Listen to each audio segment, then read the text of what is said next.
All right, good morning, everyone. Good morning. Good morning. Good morning. Morning. All right. In compliance with notification requirements of Ohio's open meeting law under COVID-19 emergency declaration, notice of this meeting has been publicly posted. All boards and commissions under the purview of the City Planning Department conducts its meetings according to Robert's Rules of Order. Actions during the meeting will be taken by voice vote.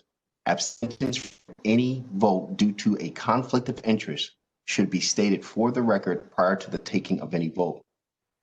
In order to ensure that everyone participating in the meeting have the opportunity to be heard, we ask you use the raise hand feature before asking a question or making a comment. The raise hand feature can be found in the participants panel on the desktop and mobile version and activated by clicking the hand icon. Please wait for the chair or facilitator to recognize you and be sure to select unmute and announce yourself before you speak. When speaking, please lower your hand by clicking on the raise hand icon again and mute your microphone. We will also be utilizing the chat feature to communicate with participants.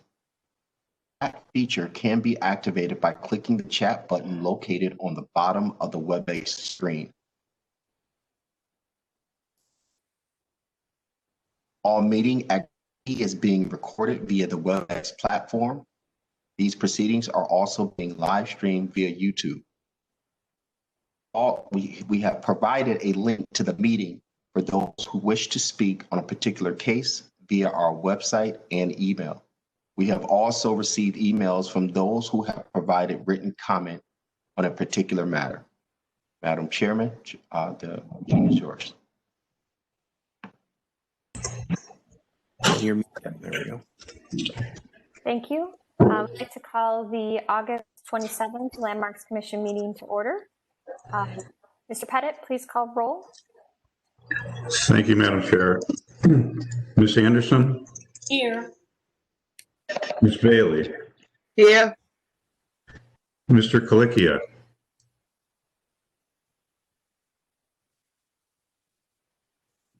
Mr. Kalikia? You're muted, sir. Let me unmute you.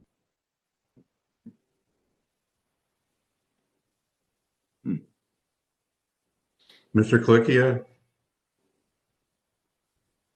You're muted, sir.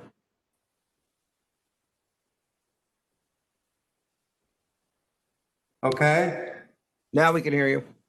thank you. Thank you. Thank you. Mr. Collier? Here. Mr. Dreyer?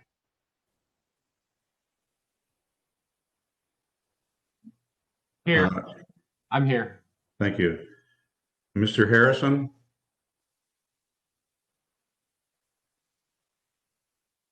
Mr. Harrison? Mr. Jones?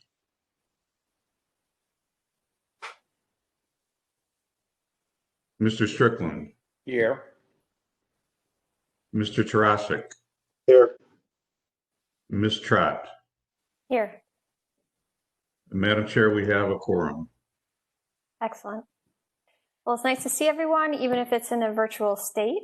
We will begin with our certificates of appropriateness, since we do not have anything on our public hearing agenda.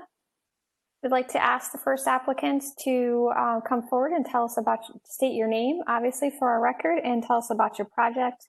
You know, as mentioned, if you use the raise the hand function, you can get unmuted for all members of your party. And we ask everyone else to be respectful and keep their mics on mute while there's a presentation going on. Madam Chair, it looks like we have Graham, and I'm not going to try your last name because I don't want to murder it. And you're muted, sir. Thank you, everybody. Thank you, Chair Trott and the other commissioners. Just for the record, there is a Y in VZ, V-E-Y-S-E-Y. And so, Maurice, it's like a V and a Z. Think of easy VZ. Easy, okay. Appreciate all the commissioners' time and attention, and I want to start by just acknowledging a name evolution for this project, and it's something that I touched on at the beginning of my remarks at the last presentation. We are going to be calling this project 2800 Church Avenue, 7 structures on the corner of West 28th and Church Avenue, designed to be a creative cluster of work-live studio spaces. But from the onset of this project, my wife Marika and I have been deliberate to avoid the term Quonset in describing the structure, in deference to the fact that Quonset's a Native American word from the Algonquin tribe, and our attempt has been to have deference to that history, and instead we use the word longhouse. Acquaintances of ours from the Native American community approached us and shared with us some of the history of that word. And so we respect their heritage. We do not want the perception of any appropriation. So we ask this commission not to refer to the structures as either Quonset huts or longhouses. We've resubmitted our plans accordingly, and just wanted to start with that in terms of the terminology and the respect that we've got for the Native communities and our acquaintances that are from those communities that live in our city. So I want to talk a little bit about the feedback provided by this body during the last presentation. And I think the most resounding feedback that we heard was context. And so I want to address that. And if we could advance to slide 5, just so that we can get some of the neighborhood context that I think is important, especially with this part of the neighborhood. This site is very unique. This is also a site that we own. So this, in terms of other parts of the city, we're talking about a site that we own. It's adjacent to the structure that we live in, where we plan to raise our family. And we have reflected on this specific site for now over 5 years. And I think that the approach that we're taking with these prefab structures, we think reflects appropriately the context. We live in the historic building on that block, the 1865 print shop. But you can see the Sanborn fire map and the real diversity of massing in this part of the neighborhood that dates back over 100 years. To the west, you do get the neighborhood fabric of the historic homes and the more residential nature. But you can see from the printing facilities to the tin and metalworking shops to even the building that was approved last week across the street on Detroit. You not only have a unique brick structure, but then you have a setback, and then you've got an additional structure that's back behind. From Rex Auto Body to the West 25th Street Lofts, which is, I think, a wonderful historic, not necessarily restoration, but renovation, where you took multiple buildings and created over 80 residential units. So context is key, and we acknowledge that. I think we wanted to walk through some of the additional context. So if you could go to the previous 3 slides, just with some pictures of the neighborhood. So this is the site across the way on the top left. This is the former Cleveland Vibrator site. They have since moved to an industrial park. This site is going to be redeveloped. But what's interesting, there was a church, and the exterior buttresses still are part of the exterior structure of this on the West 29th Street side of this building. But you've got a very large component of the property that's a mix of gravel lots. It's currently being utilized as a temporary beer garden by Saucy, utilizing some of the COVID measures that the governor's office has implored. To the top right, you can see the job trailer that is currently servicing the Church and State project that my wife and I have developed. The job trailer is along 28th Street, but then you can see the pizza mural, see the Flying Tiger mural, in a one-story cement block building that was built in the 1980s. This vote does contemplate some alterations to that structure where we're increasing the size of the windows along 28th. But then you see the step ups that I think are something that we're really proud of. We've got 1865 building that this commission approved the storefront renovation. But then across the street of 28th, so if your back's on the Tiger mural, you'll see the new construction of phase 3 of the quarter. And it's really married to Detroit. So it turns its back on 28th. It turns its back on Church, and Rex Auto Body, which is the red brick building to the right of that image, that's now in another generation's hand, still an active auto body shop. But one of the fun parts, and this is part of the cultural and heritage component that I think when looking at Chapter 161 of the City Code, which created this commission, I think it's great to see that you've got an industrial use, but any night that you walk by Rex Auto Body, you can hear the band that Jeff, who now is the steward of that building, his band rehearses with all the windows open. And so you've got this great juxtaposition of a body shop during the day, but then a band hall at night that's not open to the public. It's just meant for rehearsal space. But you've got that great urban fabric, not just in the building, but also in the way that people are utilizing. In the bottom right hand is the West 25th Street Lofts that I had mentioned. This is the corner of 28th and Church, and you've got the factory style windows. And I talked about the variety of building types as you go from 28th to 25th. And I think that this just shows the real diversity of building types that you see dating back over 100 years. If you could advance to the next slide, please. This is the site in greater detail in the top two images, just from different angles. You've got the job trailer, but you can even see the church and state approach is we deliberately did not do a single mass building property line to property line because we wanted to have that topographical diversity.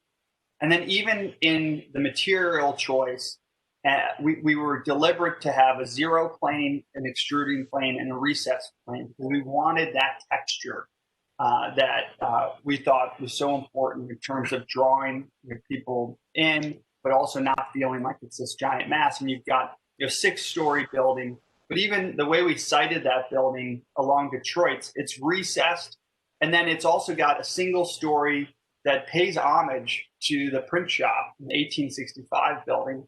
And then you've got a over 10,000 square foot public space between the church building and the state building. And again, that texture is really you're trying to make sure that we've got that variety. Because you go to some of these cities right now and they're building these mono blocks and they are void of character. They are what I describe as anywhere USA buildings. This has a character, and I think the project that we propose, the 2800 Church, has a similar unique character that will really help to protect and enhance the attractiveness of what has been a vacant lot for a long time. Down, you can see the Tiger mural. Between the tails, you see this narrow plexiglass windows. Those will be enlarged with actual glass glazing. And then you see the 1980s drive-it faux brick pink and the column and reflective glass block.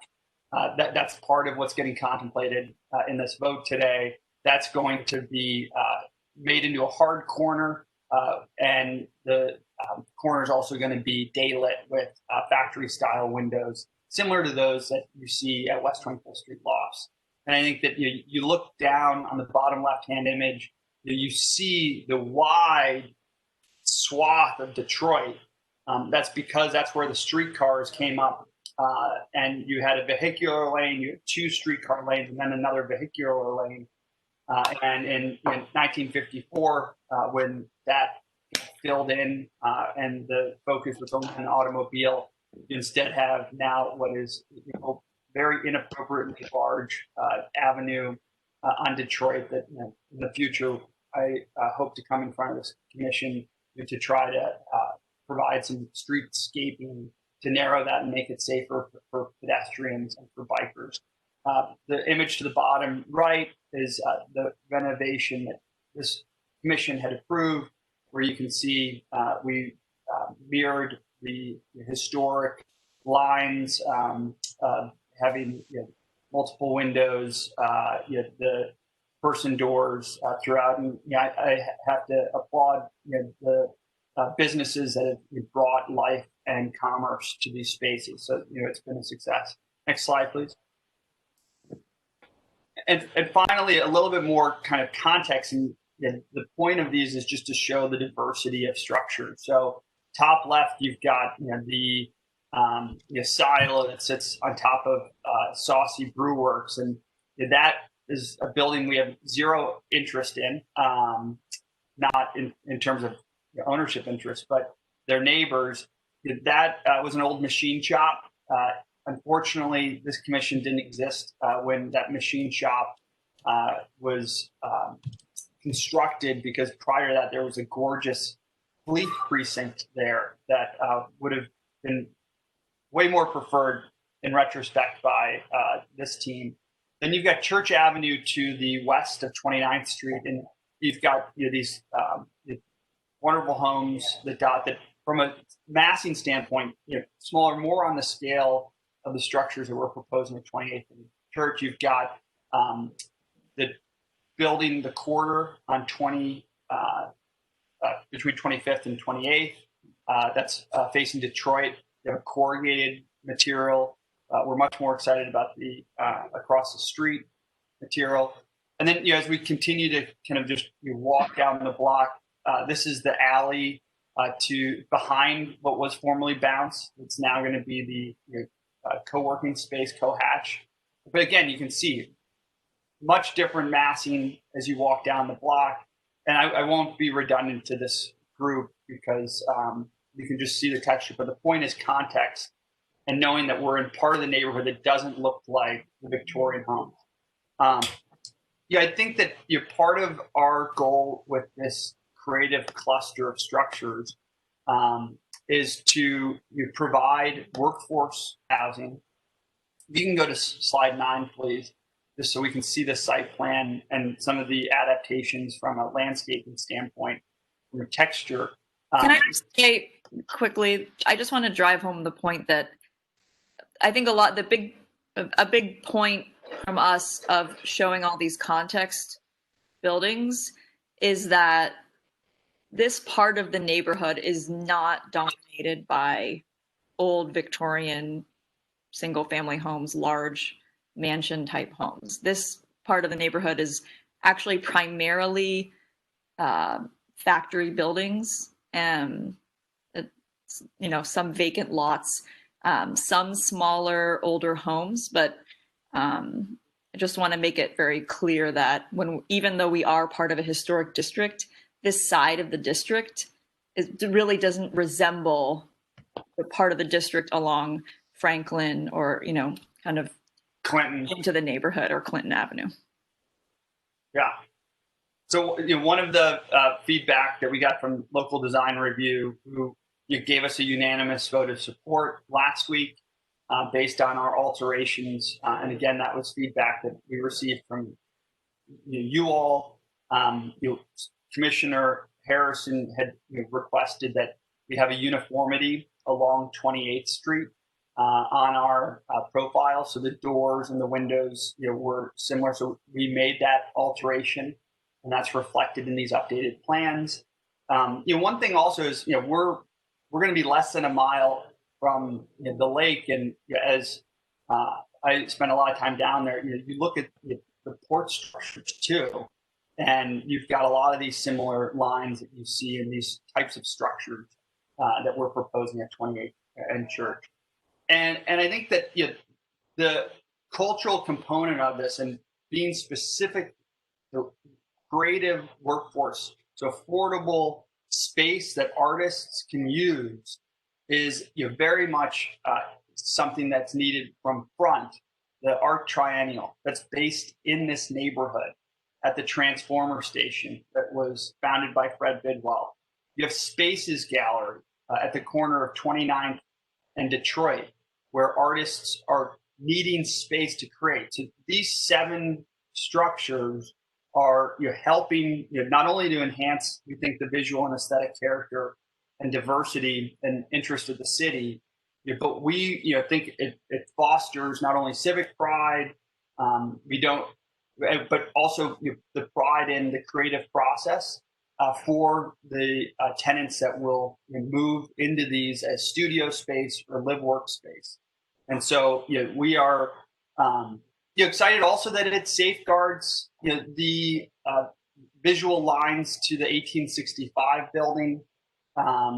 And you're able to see that from 28th. You're able to see that from Church. It's a nod to the arched windows that are in the firehouse that Marika and I sit in right now that we're stewards of and have owned for nearly a decade. So we I think would appreciate any additional questions from the commission, but know that we altered the plan. We added the landscaping to give an updated texture on it. And I think if we could just go to the one slide that shows the Detroit Avenue side, we eliminated the gooseneck lights per one piece of feedback, and that was important. And then if we advance, let me give you the slide number.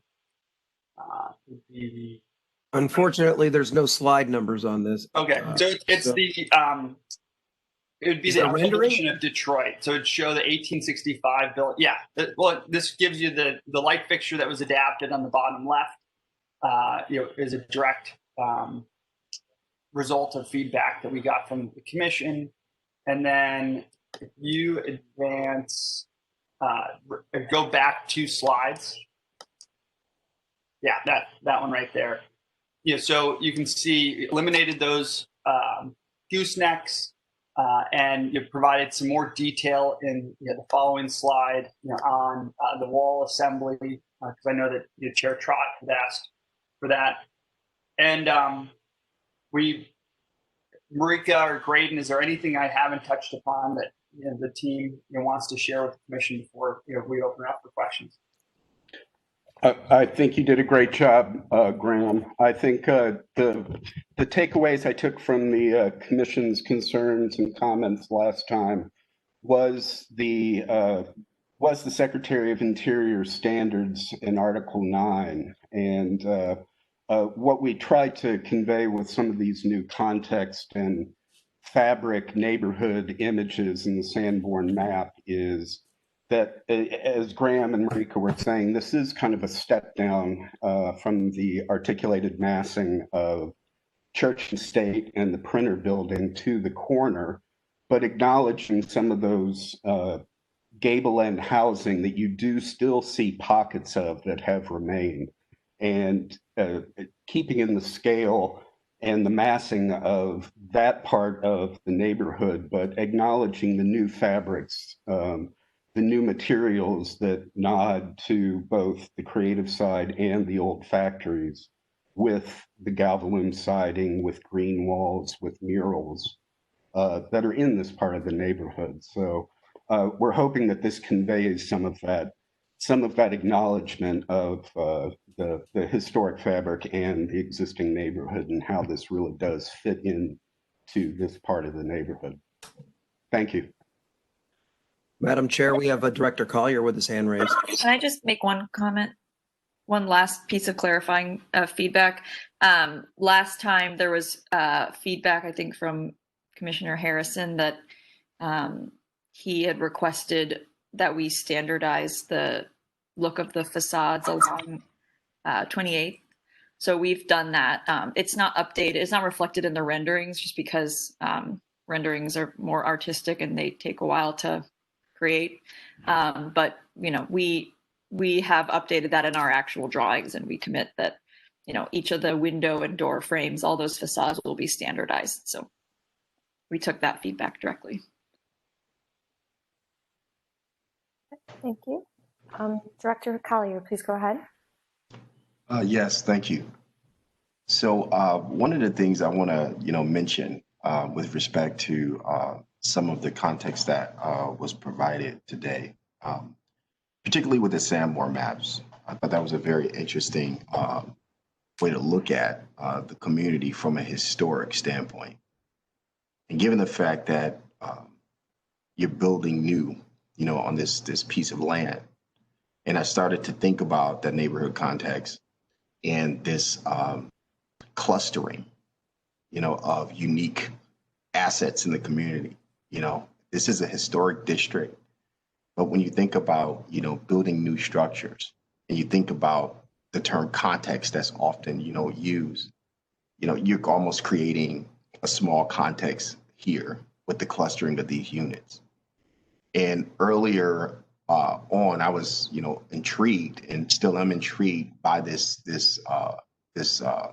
product type in the neighborhood, because one of the things that we're trying to do, particularly with respect to housing, is create that product mix and product options for people. And the one touch point here is, what do you do in a historic context? Obviously, I don't think that you can build, a historic structure. But, when you do invest and build in communities, you do set the context for the beginning of that history.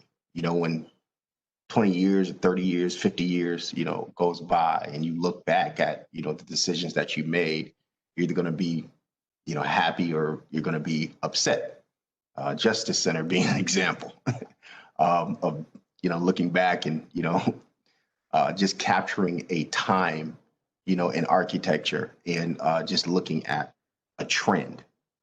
I think it's very important, that these investments that we make, particularly in these districts, begin to establish not only a context, but kind of tell a story. And as it was articulated by Mr. Vesey, with respect to these being live work scenarios, and the fact that they do represent, something significant. I think we need to think about it in the context of the neighborhood's history as a district and what it was. And when you look at the mixture of investments that are taking place in this neighborhood, in my mind, this is somewhat tucked away in a sense. If this was on a major corridor, it'd be a different conversation for me. But I feel like if you do this, a location like this is an ideal location to do it, because it starts to fit into sort of the residential, fabric of the neighborhood. I also appreciate the fact that the different sort of building images were shown, where you can see that there's a lot of similarity in some of the verted, structures. And then you also have some new, context being established with a lot of the multifamily here, and I think that there's a lot of benefit to having a place that's dynamic and memorable. When people come to cities, the one thing I remember most is the uniqueness in what I see that relates me back to that city. And Cleveland, I think, needs that. So, I'm supportive, of this project and in this location. And I just wanted to share those early in the conversation, because I'm going to have to leave the meeting shortly.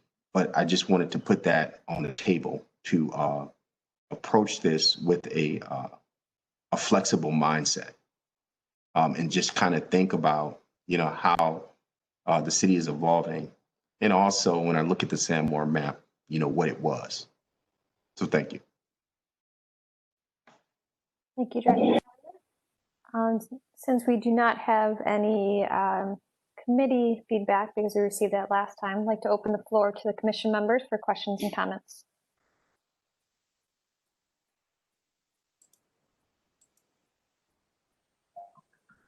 We have Adrienne Bailey.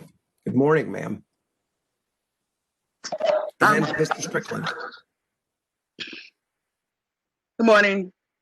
This is a question to the architect. I'm assuming it's on the call. My question was from the last time you presented to the commission in regards to having some form of heating wiring on the roofs to control any icicle coming down. So have you looked at that? Yes, Architect, yeah. yes, ma'am. The gable front of orientation of these buildings with the recessed entrances that are shown in the perspective at the front, snow would slide to the sides of this building. Actually, stopping right there, Mr. Rutland, but snow would fall to in between the buildings to the landscape, the view corridors into the center, which we've articulated. But snow would fall, and snow would come off of these buildings to the sides, not to the front, not to the sidewalk, not to the commons behind. Now, how wide is that location? I understand the last conversation that you're going to have green space. So how wide is it from the face of the building to the sidewalk? Is it 3 foot, 4 foot? How wide is it? The building, yes, ma'am. The green space. The green So, space. and assuming that the snow will slide down to the side, how wide is it? Sidewalk. Right. From the sidewalk, we have great distances. The commons area is about 30 feet wide, and the distances in between, say, 4C, 5D vary from 5 to 7 feet. So you say in between the buildings, the units. Yes, ma'am. Okay. So you said 5 feet for each side, and 4 feet with facing the sidewalk. So it's going to be some form of spacing. So when the snow falls, no one get injured. So that's all I need to know, that you looked at that. Yes, ma'am. Okay.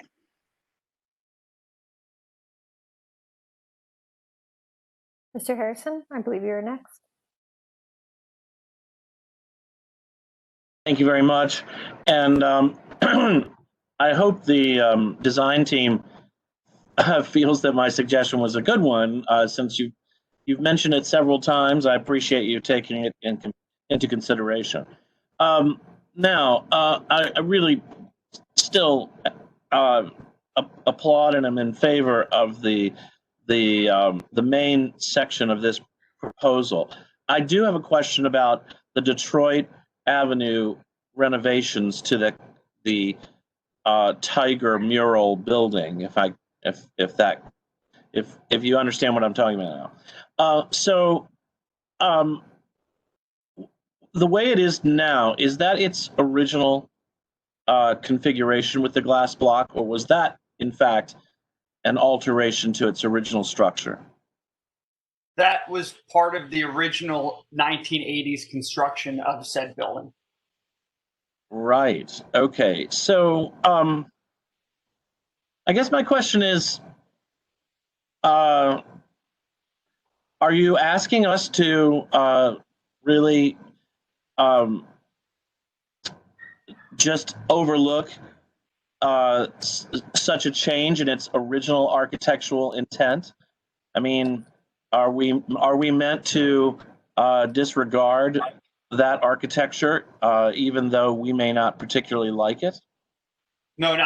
We are asking you to consider the entirety of the proposal. So, I think functionality of that glass block is what we found to be particularly challenging.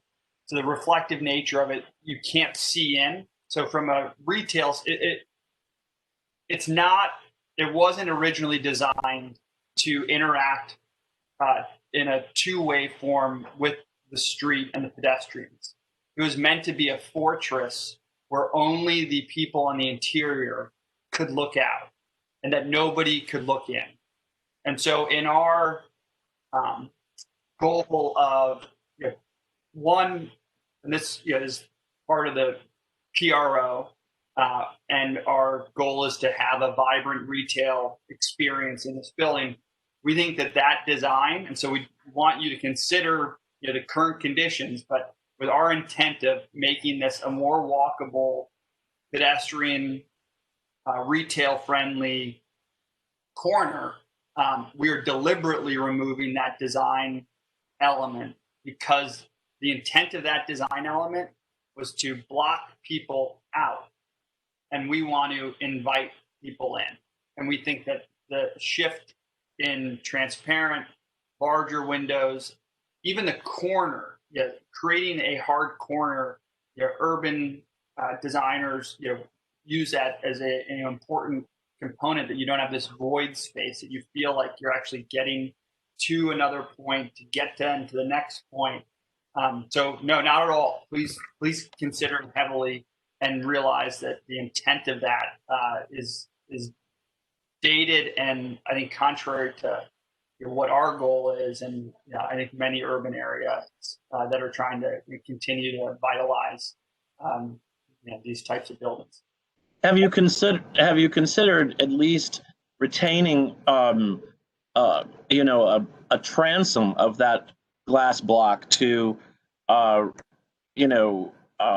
provide a sort of cap to your clear windows below that might in fact still retain the original intent of the architecture?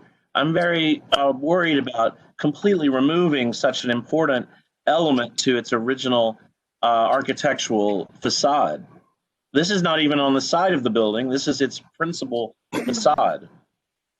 And I invite my commissioner, I invite my commissioner colleagues to consider that this shouldn't be something that we take lightly. That's counter to what we normally uphold in terms of principal facades. Do we have a photograph of the existing condition we can look at, not the proposed? Yeah, if you go to, I know that you don't have the slide numbers, but the context photos, there's one that has the entire mural as the middle image. So I'd go advance one, I believe, or go back one.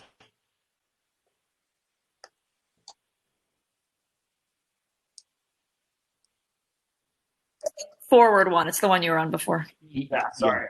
I think the lag, yeah.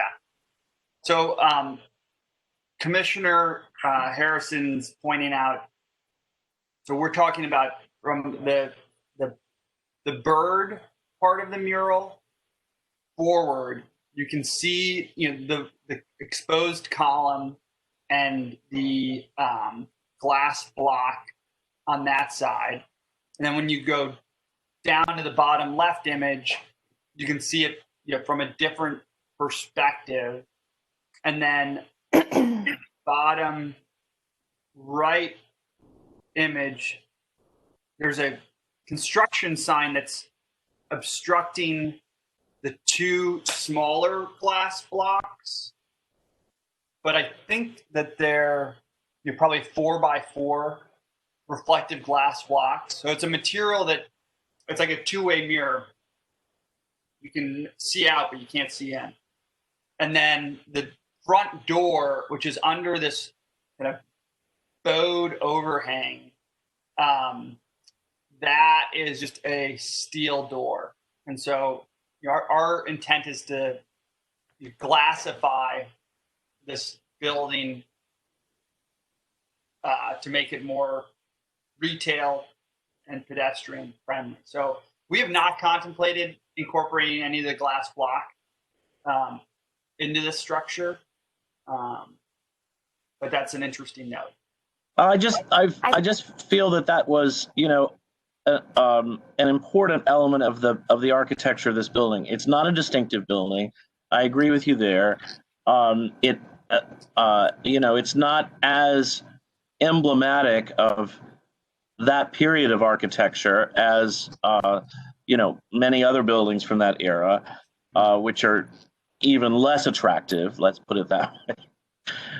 So I guess I would just, we're at a point where, I would certainly never scuttle the rest of your project as a result of this, but I do wonder if, like you, considered, changing the gable end of your new construction, that you might just consider at least retaining somewhere a semblance of that glass block, because at some point it'll all be gone and we'll all miss it nostalgically, like we do 1920s gooseneck lamps.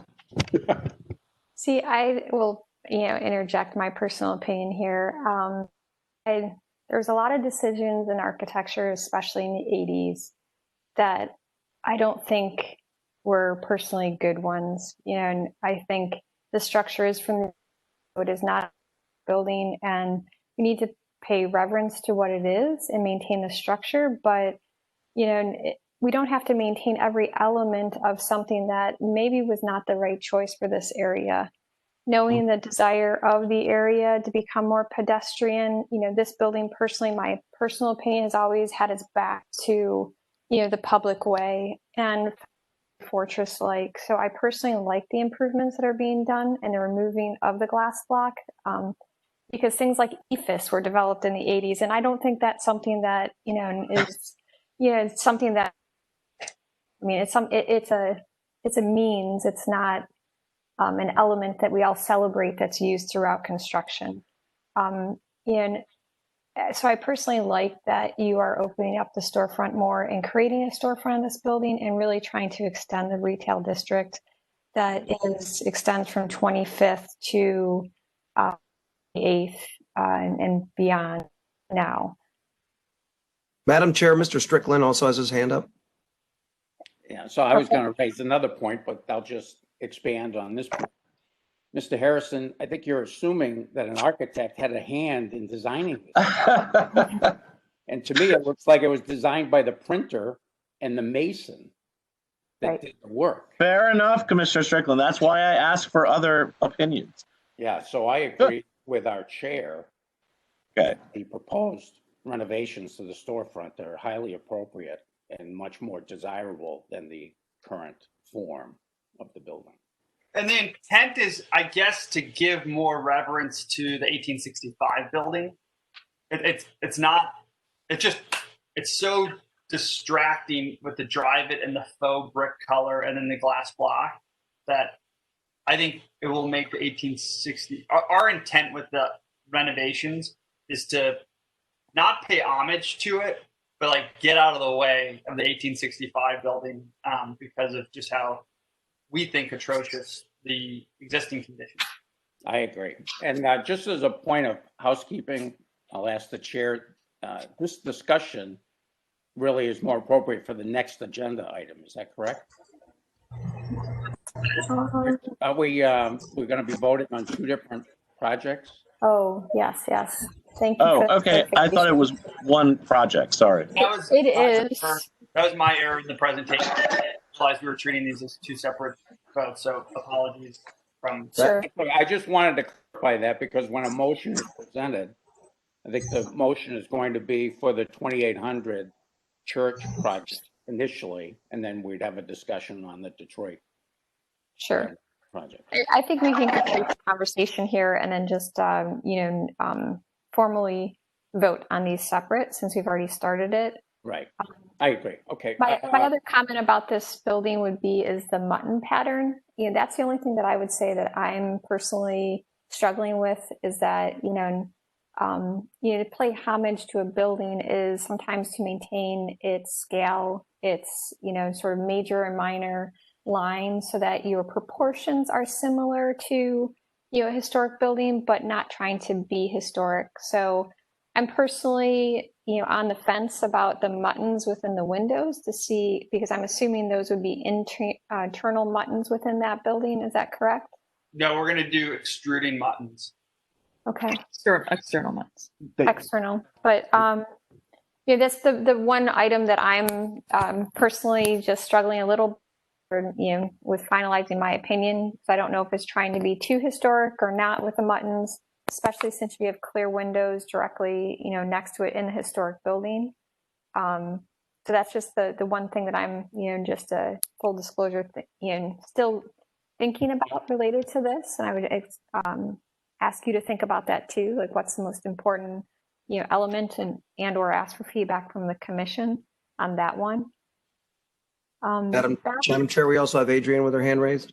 Okay, so going back to the residents. With regards to the muttons, just to quickly address it, because we did have that discussion. And we just felt that because the single story doesn't have then anything else above, we were worried that it would feel too strip mall-y. And so we deliberately did the extruding muttons or exterior muttons so that would like add a little texture and you didn't have that type of strip mall vibe. I don't know. And I think we also felt that it just better matched some of the buildings in the area, like the West 25th Street Lofts historic buildings and the Federal Mill. So I think that was more of a kind of a desire to nod to some of the existing context buildings. But it's an important point that we've talked a lot about, and so we appreciate the point of information or question about it. I guess my last comment would be going back. If you could go to the new, the Sanborn map, Maurice.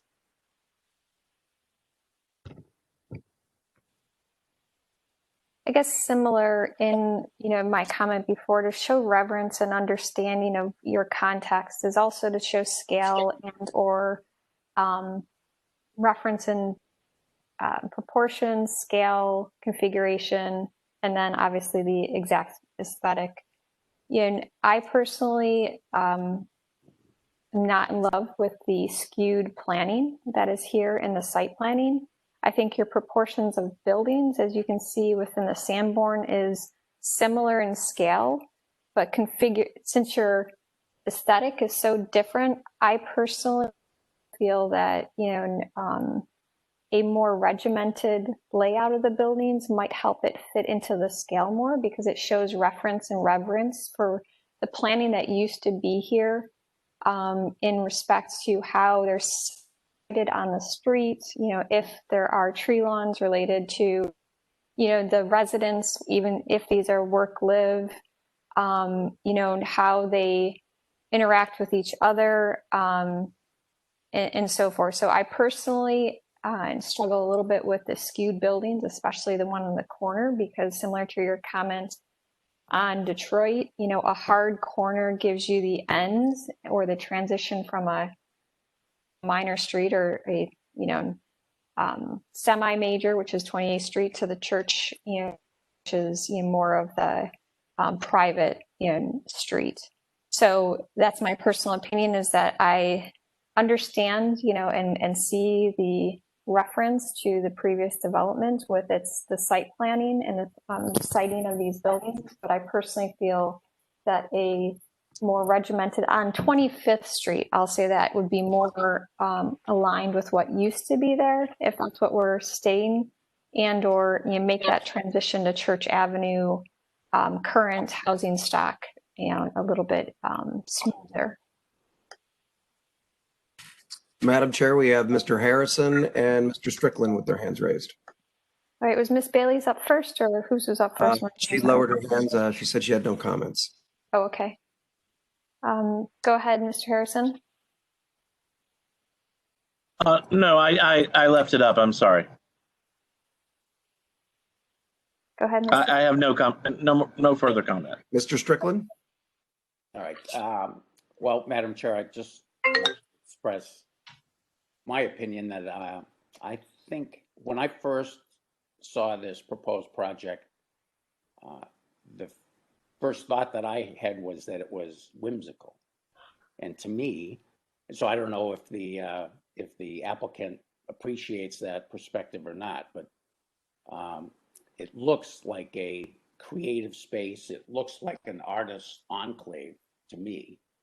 And the placement of the structures on the site just adds to the whimsy as far as I'm concerned, which I think is highly desirable. As the director said, you know, certain cities create various spaces. I think that this could become like a destination where people will seek out this project because it is so unique. And I'm just highly in favor of this project, just the way it's presented. Thank you. Madam Chair, we have Ms. Anderson, and Ed Graham also has his hand raised. I'm not sure if that's from previously. Go ahead, Ms. Anderson. Thank you.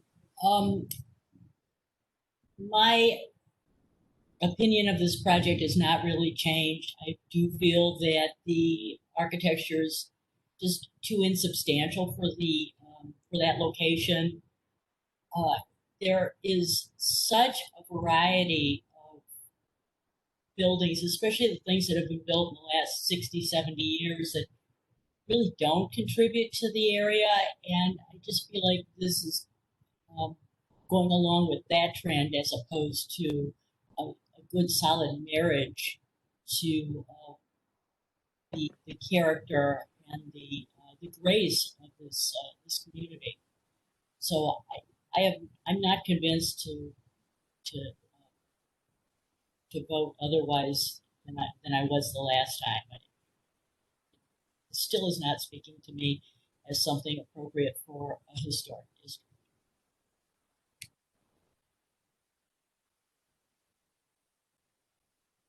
Thank you, Ms. Anderson. Mr. Graham, did you have?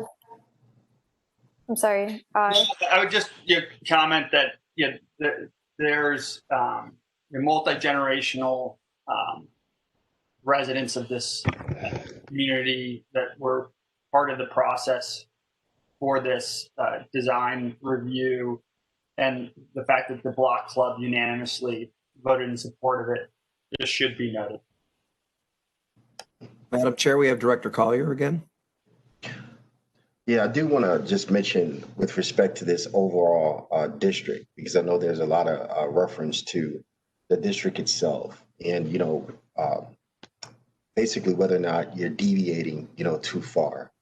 I just want to call out a lot of the new investment that you've seen in the last decade within this particular footprint or this particular district does take existing structures and reimagines them.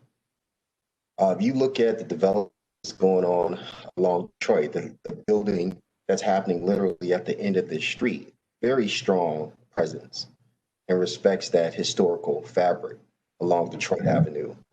If you look just to the southeast of this on Church, the rehabilitation of the older commercial building to residential.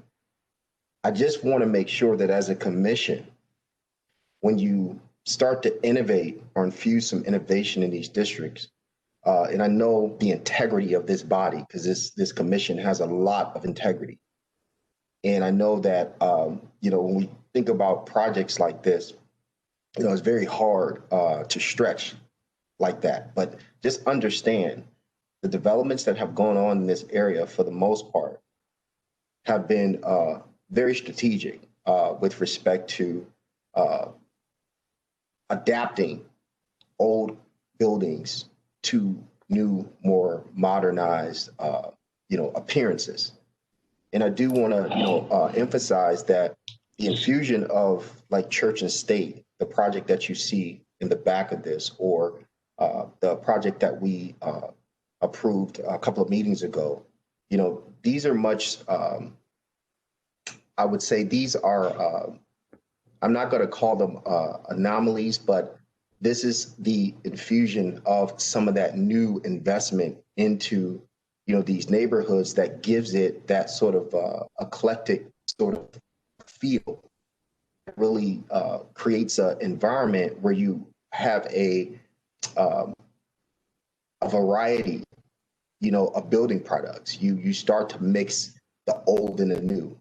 And I'm having difficulty explaining it because the district is somewhat difficult.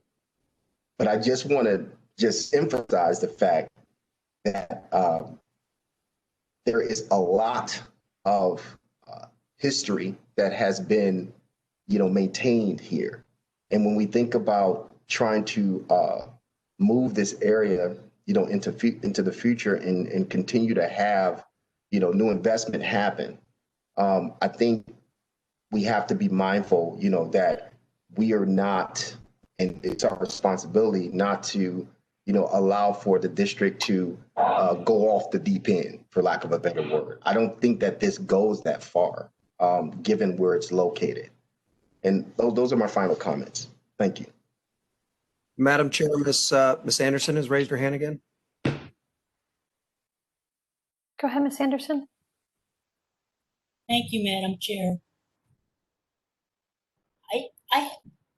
I have yet to see the City Planning Commission not support a project.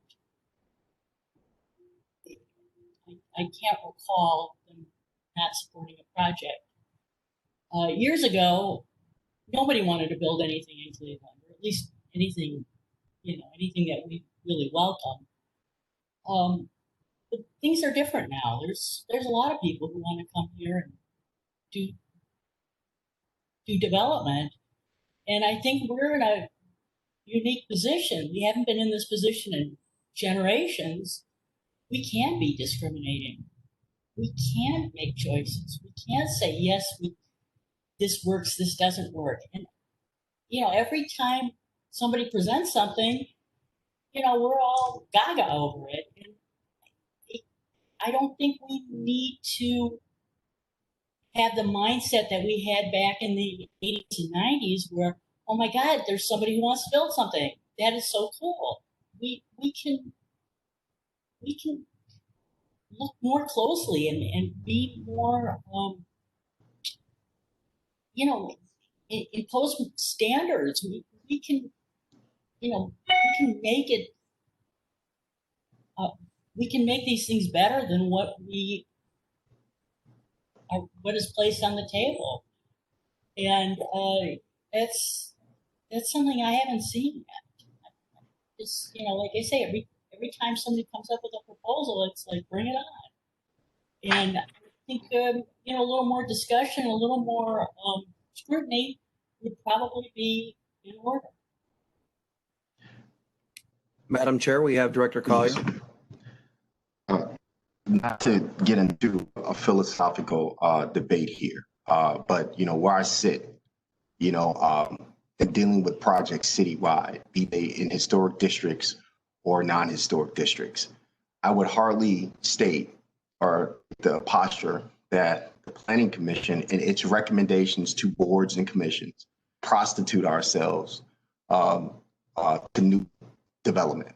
That is not the case, because I can show you articles and everything where we get slammed for our scrutiny of developments. So, this position that individuals take when we as a department have a recommendation or approach to things, as stated in our comprehensive plan, which has the preservation chapter that articulates, what our beliefs and values are, and it's very public. I just find it disheartening that every time we take a position with respect to the direction of where we believe the city is going, and we would like to believe that we're a large part of why people are wanting to develop in Cleveland. And this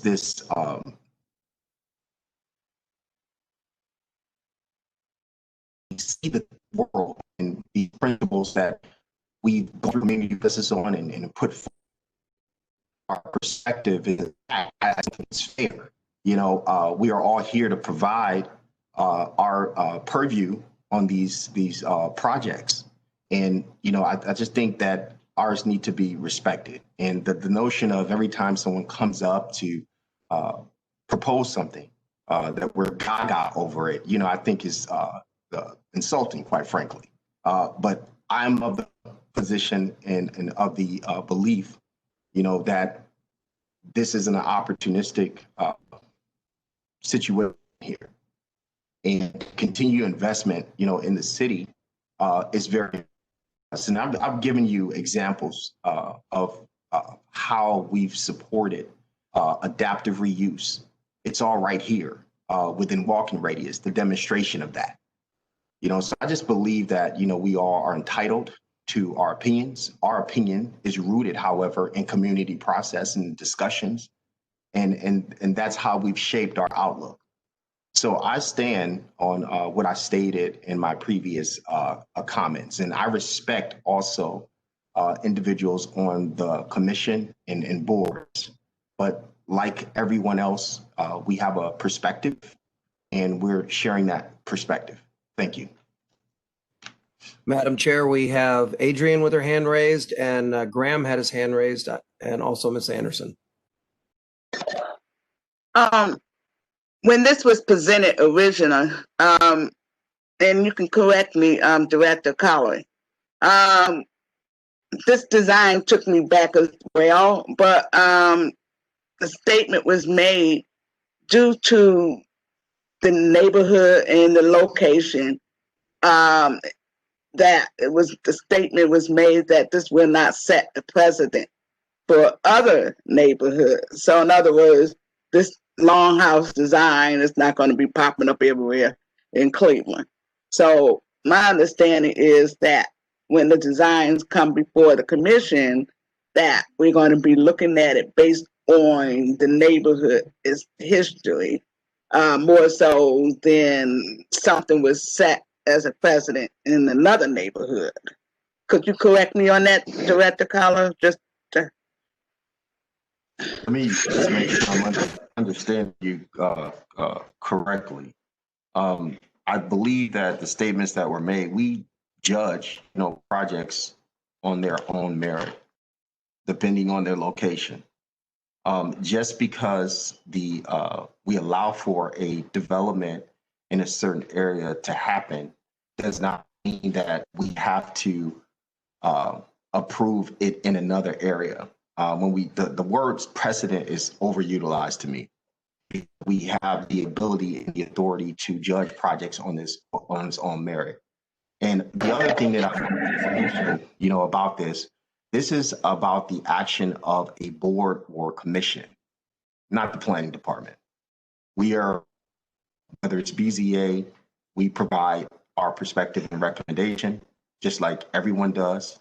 On the Landmark Commission, we have a vote, one vote of many. The debate around how we elect or choose to vote be something that's a debate. This is a conversation with respect to the actual board itself. And there are members of the board who represent our community and represent their expertise and design experience, and you bring that to the table. So I just find it troubling that the pointing out of the Planning Commission's track record, for lack of a better word, about projects was brought up in this conversation. I just think it's interesting. That's all. All right. We also have Ray Tarassa. Can I finish my comment? So when this originally was presented the last time, I like the idea that this is going to be a location for artists and studio-like. So this does fit in, for individuals that's going to have their studio, their artwork, and also it's an area that is, showing different design aspects, including the building behind it. So I don't have any problem with it based on the location and the concept that is going to be utilized for art studios and etc., even though it's a living quarter. So I like that concept as well. Madam Chair, Ray Tarasic. Go ahead. Yes, thank you. I guess I just wanted to say that in in the last few years that I have been a member of this commission, I have seen a number of projects that have been presented that at first blush may or may not have been necessarily ones that we would have been supportive of. I would agree with Mr. Collier, Director Collier. I respectfully disagree with Ms. Anderson about, I guess, the characterization of and this is probably the wrong way to characterize it, of more of a rubber stamping of projects and to be more discriminating simply because there is a great interest in investing in our community. I have not seen that happen over the years on this commission, nor have I seen that happen in the 10 years that I've been a resident of downtown. I think the one thing, the word precedent, as Director Collier mentioned, the word precedent is used quite frequently in a lot of the discussions. I think the only precedent that we have here, at least in my opinion, is that we take each project on its own merits and with respect to the location and surrounding neighborhood that the project is being proposed for. I think that is the precedent that we have set here. Nothing more, nothing less, but that we take all of those things into consideration. And at least in my opinion, I think that's a fair characterization of the use of the word precedent in what we do. And in that respect, I think with this particular project in this particular location, and having sat and listened the last time we were here, as well as this time, I think I would be in favor of this project as it's being presented. But I just wanted to make those comments with respect to projects that are being presented to the city, and with respect to my understanding and my definition of the word precedent. I think the precedent we have set here truly is that we take each project on its own merits and with respect to the location which is being presented.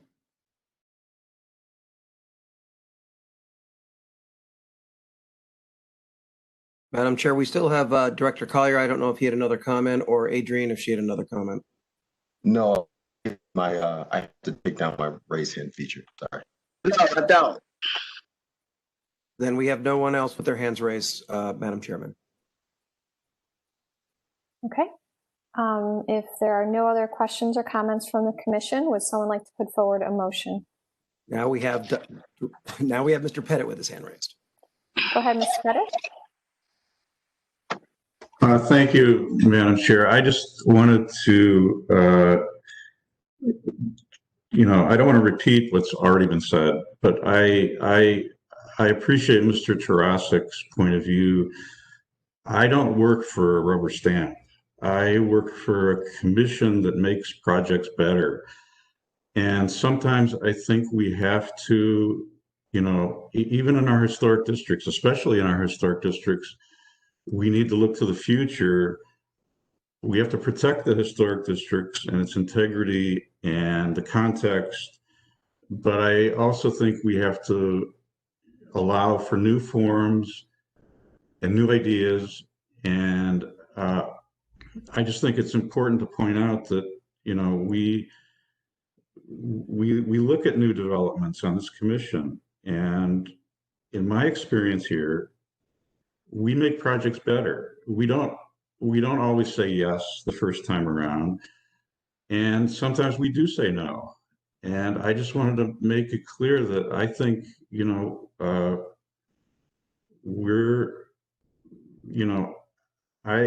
I respect the commission and I respect what we've done and our track record. And I just had to say that. So thank you.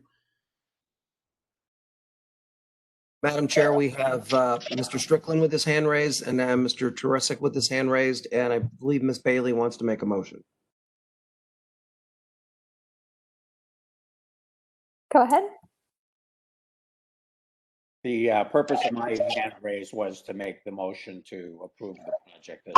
Go ahead. You can go, Mr. Strickland. You can go ahead. If I may make a comment first, please, before the motion. Yes. And this is to Mr. Pettit. Mr. Pettit, I apologize if if my comment was taken out of context with the use of the word rubber stamp. I did not mean that at all. I was completely, intention was the complete opposite of that. So perhaps I misunderstood you, but if my comments were being misunderstood, please. It was not meant to indicate that this body it was the complete opposite. Thank you, Mr. Trosik. Thank you for the clarification. I was agreeing with you. Okay. I do not like the characterization, and you brought up the term. I do not like the characterization that we or the Planning Commission are a rubber stamp. So I was agreeing with you. So I'm sorry for the misunderstanding. No, I just want to be very clear that you and I are on the same page.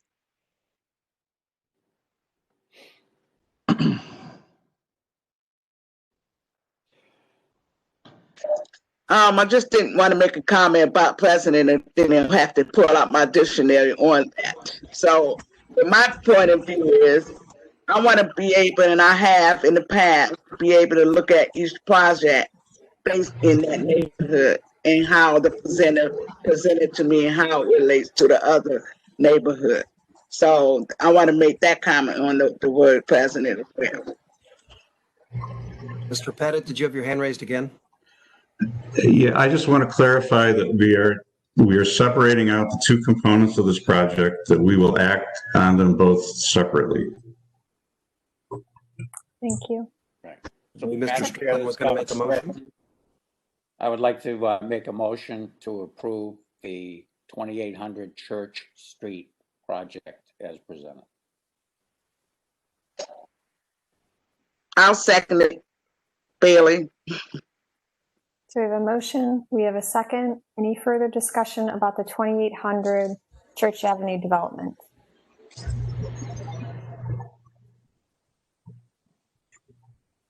I guess my only comment would be here is, as stated, I do think this is a very intriguing project. I think it's pushing the limits. I personally just, still feel that there's work that's needed to be done in the site plans because, it is so different than everything's here. There's some things that, in my opinion, need to be similar to make it fit into the context a little bit better. So with that, if there's no other further discussion, Mr. Pettit, would you please call roll? Thank you, Madam Chair. Ms. Anderson. No. Ms. Bailey. Yes. Mr. Kalikia. Abstain.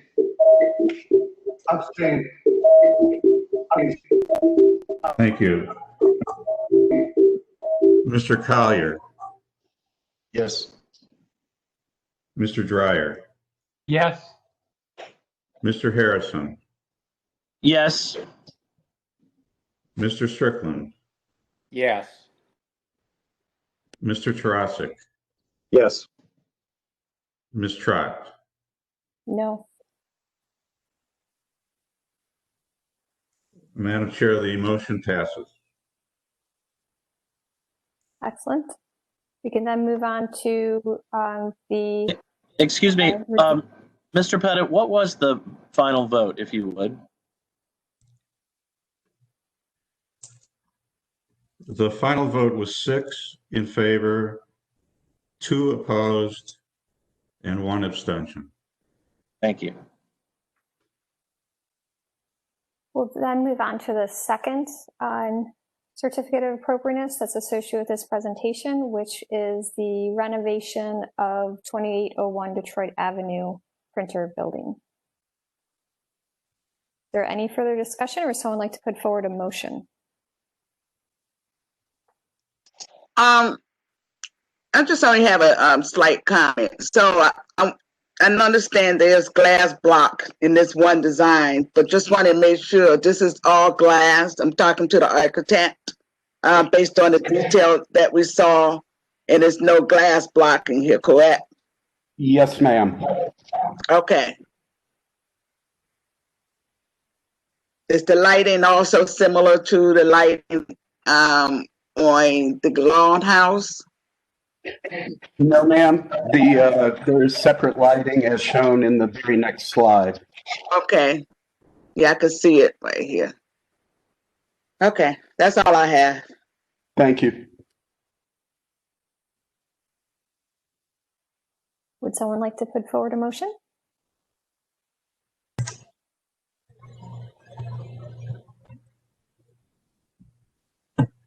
Okay, this is Bob Madam Strickland. Chair, we have Ms. Anderson with her hand raised. Sorry, Mr. Strickland. My hands, because I wasn't sure if we discussed the mullions yet. I know that was brought up, but I don't know if anything was really done yet. That was included, yeah. There could be a discussion after it's seconded. Well, the motion technically hasn't been stated, so why don't we finish that conversation and then we can put forward a motion. Okay. Ms. Anderson, do you have comments on the mullions or mutton pattern?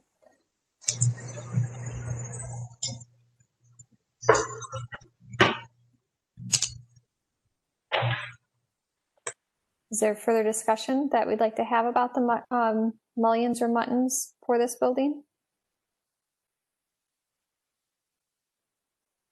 We have no other hand raised other than Ms. Anderson's, which I think was from previously.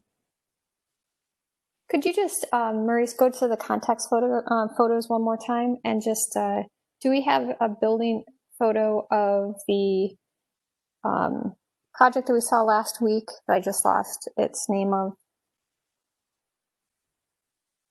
The Cohatch project. I don't think there's actually a photo in here of that specific building. Okay. Okay, thank you. Are there other questions or comments on or mutton pattern from the commission? No more hands raised.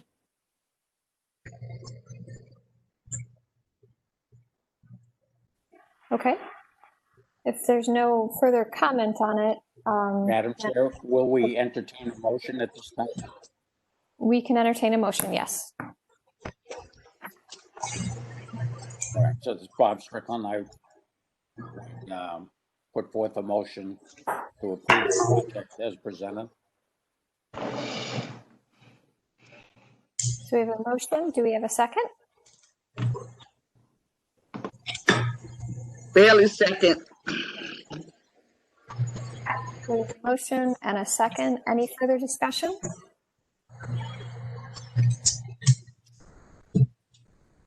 Okay, Mr. Pettit, please call roll. Ms. Anderson, Yes. Ms. Bailey, Yes. Mr. Colicchia,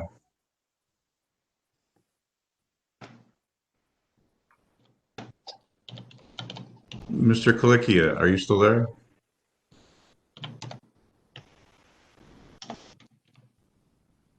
Mr. Collier, Yes.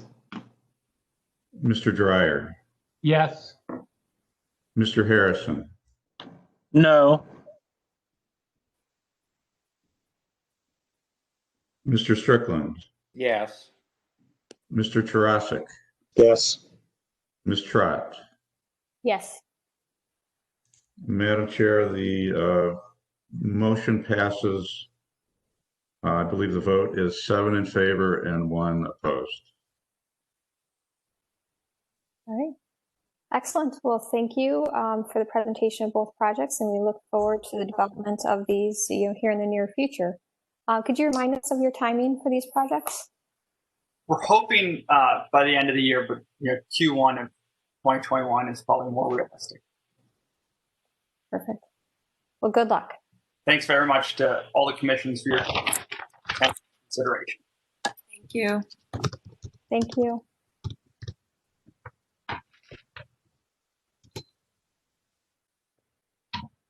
$158 Murray Hill Road, the renovation, building renovation. Could our applicant please use the raised hand function so we can identify you and open up your mic, and could everyone else please mute yours? Madam Chair, we have Ms. Marinucci. Go ahead, Ms. Marinucci. Good morning. Everybody hear me okay? This morning we have, I'm presenting 2158 Murray Hill. We have some basically repairs of necessity to the front of this structure. It's an existing 3-family home in Little Italy along Murray Hill, just in from the Washington Place. And you can go to the next slide, please. So looking northeast on Murray Hill, it's the kind of lighter green building that you can see towards the middle. And I apologize because of the street trees, it's a little difficult to see this structure at this time of year. Looking southwest on Murray Hill, and then the street view of the front facade. And the portion of the building that we're concerned with for this presentation is that studio structure that juts forward, which we think was a historic storefront. And the proposal is to, more broadly, is to convert this back into a livable unit. It's not currently livable in its existing conditions, and it would be the owner is proposing that it becomes a studio loft style condo. So next slide, please. What our existing exterior conditions are, it's a wood shingled building. We think that this storefront portion of the building was built probably sometime in the 1920s based on the Sanborn maps. There's what I think would have probably been a glass storefront that's now been paneled in, this white portion that faces Murray Hill with a little storefront entrance. And the portion that we are mostly concerned with for today is in the lower photos. You can see there are 3 fixed windows that are beneath a gabled structure that has had significant water damage over time, mostly because I think that the half of the gable is made out of like a chicken wire glass situation that does not seem to have been weather tight for a long time. And if you also would please note that there is this small like faux stained glass window. It's actually plexiglass beneath the fixed glass. There's one below the fixed windows, and then there's one actually on the other side as well that we're proposing to swap out for the a 6-pane window similar to the 6-pane window you see on the first floor on that first photo in the upper left-hand corner. If you could go to the next slide, please. So from the interior, you can see better this half-gabled chicken wire type of structure and the subsequent water damage. Combination of this roof existing structure and the insufficient gutters on the exterior have just caused water to seep down and into this facade for what seems to be a very long time. So the nature of this proposal is really out of necessity to address this and get this structure watertight so that it can be an occupiable unit. And the other, and giving an operable window that would allow for this to become a legal bedroom so that we have proper egress. If you could go to the next slide, please. So to overall, the existing floor plans for this portion of the building are just like an open studio, artist type studio, I think is what it was used for in its most previous life cycle. And we're just proposing to remove the windows that I had pointed out, as well as remove the portion of the gable roof structure and reconstruct it. In you can go to the next slide to show what we're proposing. So you can see the we're just proposing a like 1-bedroom studio type unit, and the roof structure would be, you know, filling in that half of the gable with proper construction and skylights in hopes of maintaining the essence, especially from the interior, because you can't see this really from the exterior, but the interior, maintaining that light-filled space in that loft and not changing the quality of the interior space, but giving an option that's, you know, whether appropriate. If you could go to the next slide, please. And so this is a straight up elevation view of that portion where you can see that we're proposing 3 double hung windows of the similar dimension to the fixed window structure, and then a new dimensional shingle to match the existing roof on the rest of the house, in the 3 fixed skylights, as well as the swap out for the faux stained glass window for a 6-paned fixed window. The windows would be aluminum clad wood. We're proposing white, which I know is not the preference, but the rest of the house has white, and we're proposing replacement and repair to the existing wood shingles to match, and repainting the body of the studio portion in the same green to match, again, the rest of the home.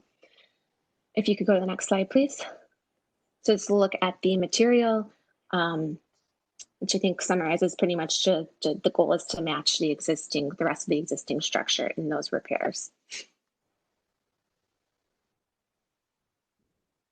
Okay, that's what I have. So.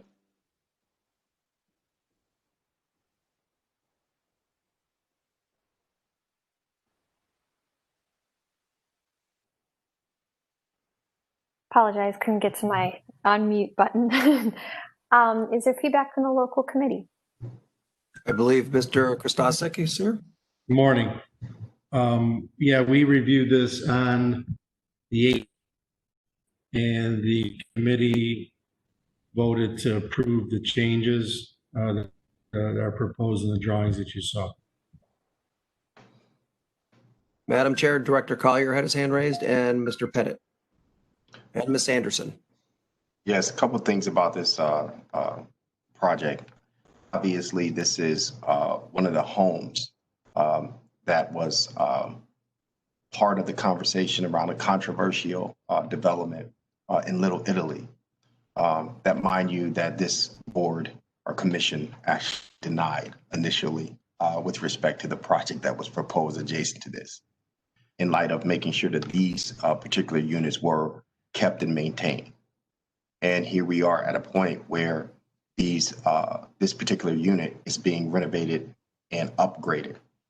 And as I look at the proposal, the conditions that have been created due to weather and the water damage, and I'm looking at the replacement units with the addition of the looks like the skylights here. I think that this is very contextual and a good example of upgrading a historic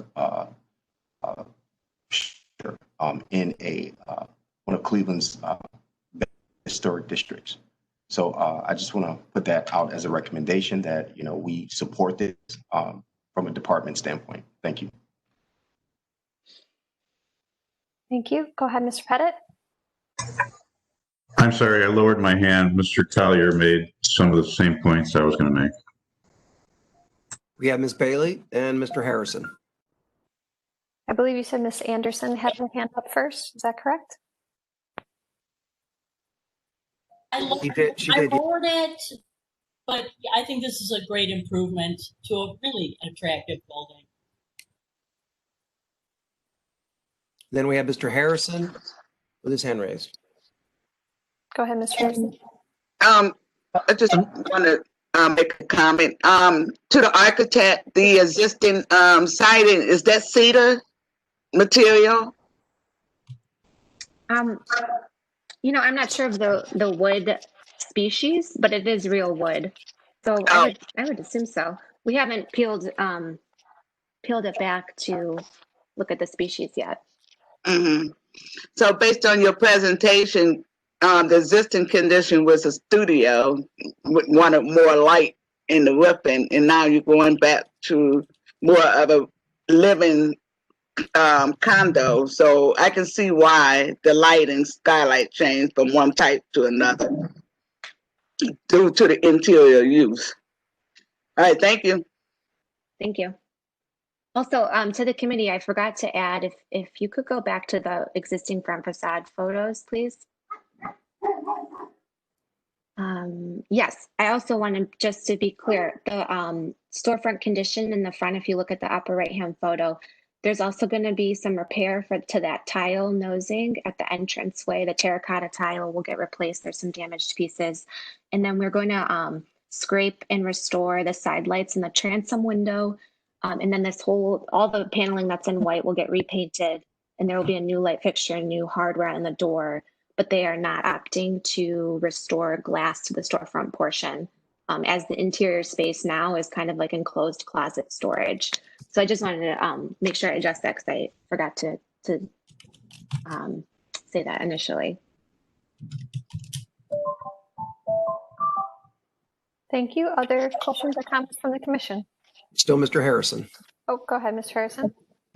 All right, well then just backing off of what the architect just said, you will be replacing with terracotta. Is that what you're proposing? I think it's a terracotta. It's like that, like that. Just the portion. The rest of the floor has a black and white, like mosaic style tile. It's just that front piece that's damaged. But you're replacing with like material? Exactly. Okay. Now, if you go to the elevation, the side elevation that shows there. My problem with this is aesthetic.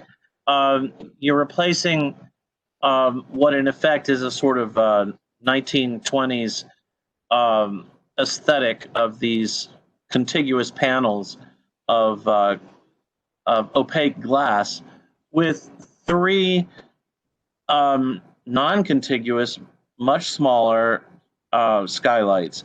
And I guess I wondered, did you not consider at least making them more rectangular so that they, and perhaps contiguous, adding a fourth one so that that it better reflects what you were replacing? We're trying to strike the balance of constructability with this one in terms of upgrading the because we have to rebuild that whole side of the gable. So I wouldn't say Sure. explicitly just are you suggesting just like larger and maybe more tightly spaced? I would suggest a larger, more rectangular. It doesn't have to go from roof line, the top of the pitch to the bottom, but that they're contiguous. There's not space between them. In other words, so that you have perhaps you'd have to add another one, maybe a fourth one. But in that way, you are respecting what was there before with new product, and and that to me would be a much more sympathetic alteration of this historic element. Madam Chair, we also have Mr. Strickland. Go ahead, Mr. Strickland. Thank you, Madam Chair. Mr. Harrison, I can appreciate why they're taking this approach from a constructability standpoint. If you made those skylights contiguous, then you would have to frame out around 4 continuous skylights and totally compromise the integrity of the roof structure. So you could accomplish that potentially by making it a more rectangular shape and maybe grouping 2 skylights together in a pair and then 2 other skylights that could be supported so that the rafters could run between the skylights and provide the structural support that is needed from ridge to eave.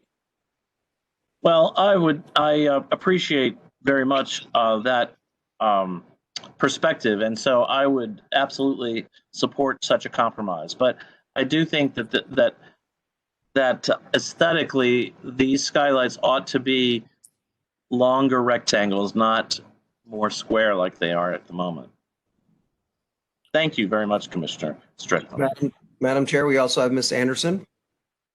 Can I ask one clarification too, that just about the skylights? Are these actually square, or is it an illusion of the rendering because this roof is pitched?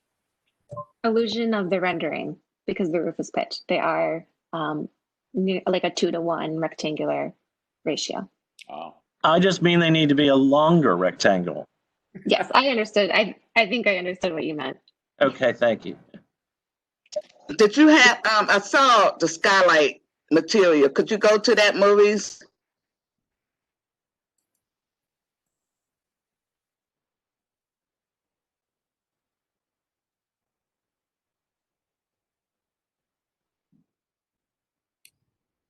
I believe you're muted, Adrian. No. Sorry, go back to the previous elevation.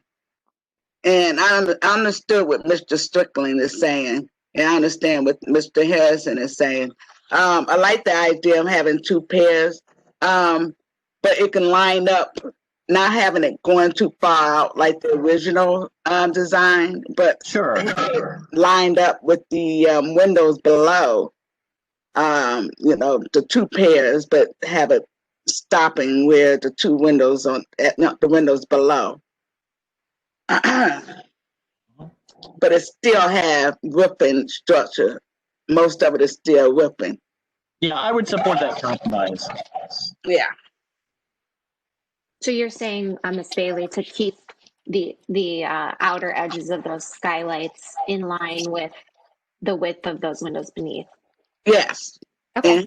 And have two pair, as Mr. Strickland said previously. That way, the concept still there. What Mr. Harrison saying, it's not the roof is not 100% lighting like the previous one, but that concept is, you know, still there. Right. Okay, thank you. I appreciate that suggestion. Ms. Anderson, did you have your hand raised again? Yes, I did. You know, I like the idea of the two pair of skylights and giving it, you know, a little more massing and depth and light there, as long as it doesn't, you know, compromise the structure or become more of a maintenance issue in the future. Because oftentimes skylights have been known to leak after a few years. So as long as there's that can be done with enough structural integrity so that we're not looking at, you know, a repeat of what was going on prior to these renovations.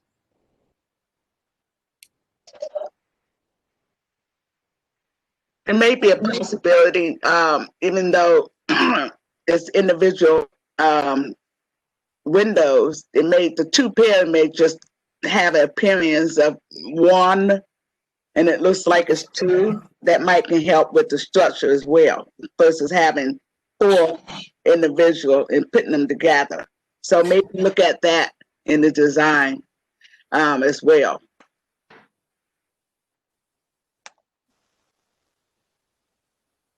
Thank you. I'll have to look into what's available for that.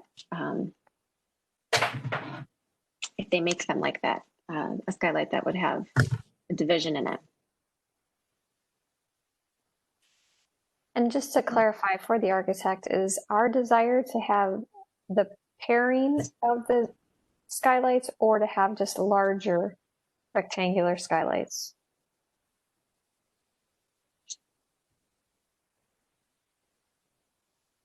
Mr. Harrison or Miss Bailey, since Since I brought it up, in my view, the most important element is larger skylights that are more rectangular and closer together. So if they were just closer together even, that would satisfy me. I liked Mr. Commissioner Strickland's idea. I'd certainly defer to Ms. Bailey and Commissioner Strickland, and you, Chairman Trott, who all are who are professionals in the building trades. I am not, but aesthetically, I think this alteration ought to be more sympathetic to the historic nature of what is being replaced. That's what I'm saying.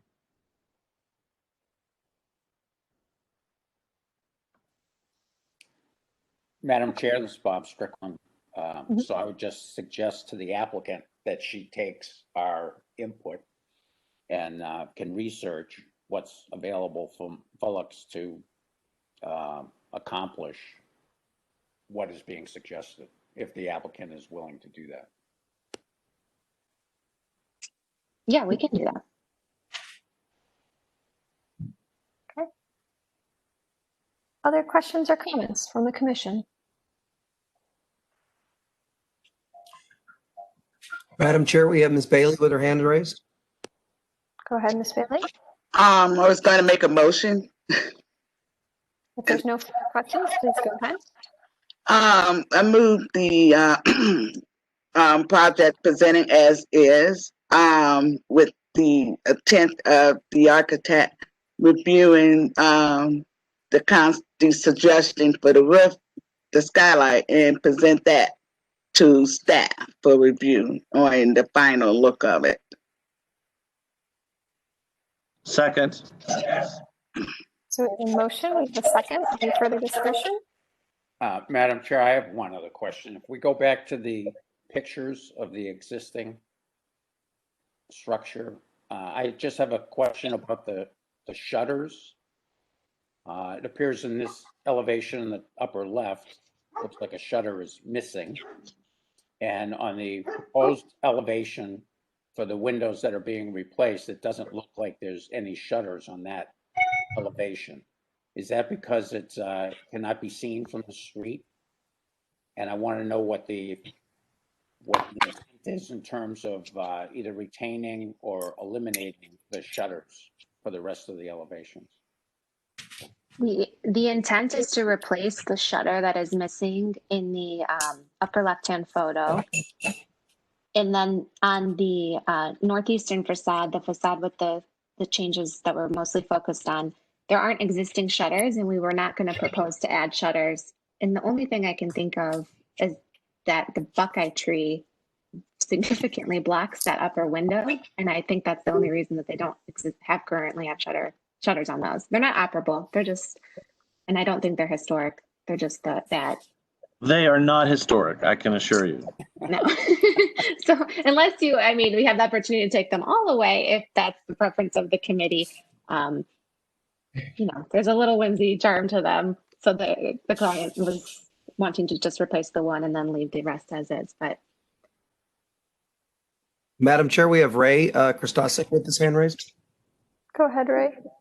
Regarding the shutters, if they're not going to add them to the other side and they're going to repaint that whole structure, if they could be, removing them might not be a bad idea because shutters aren't historical to Little Italy. So if they're going to repaint, I think it might not look very good if they're not on both sides of the building.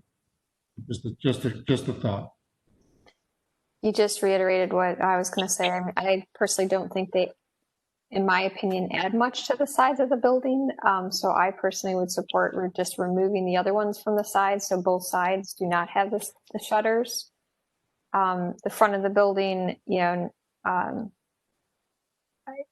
are you repainting the whole front of the building also? Yes, the green on the upper portion will get repainted. I personally don't feel that they add as much as they with them, that I would support taking them off. No, I mean they are a distraction really, because they were, that's a colonial revival element that just got stuck on at some point in the 70s or 80s or whenever this was painted. So. I don't think the client would oppose removing the shutters at all. So shall we add that to the motion that has been forward? Yeah, that's what I was getting ready to say. So the revised motion is to accept the presentation as presented with the architect sharing the final roof design to staff and removing the shutters from the upper portion of the building and painting it. Second. Any further discussion? Mr. Pettit, please call roll. Please unmute your microphones. Ms. Anderson? Yes. Ms. Bailey? Yes. Mr. Colicchia?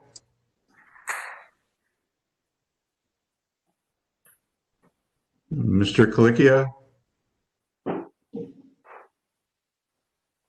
Mr. Collier? Yes. Mr. Dreyer? Yes. Mr. Harrison? Yes.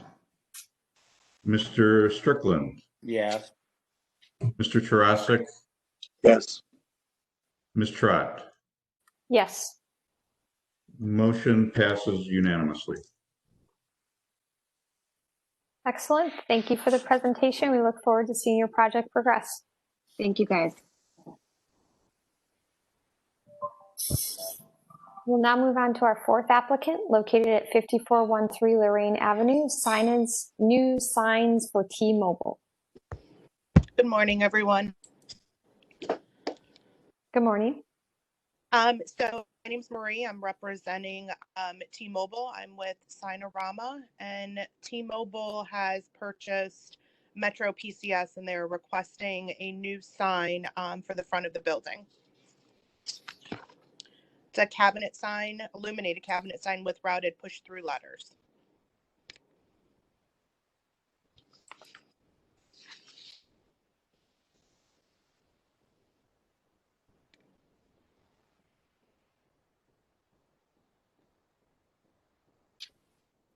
Could you describe the size? And there you go.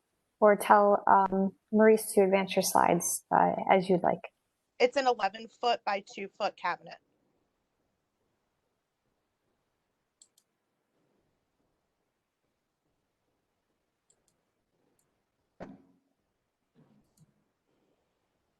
Okay. Anything else that you'd like to tell us about before we move on to our discussion? Nope, I think that's it. I know they had requested some changes, which we did.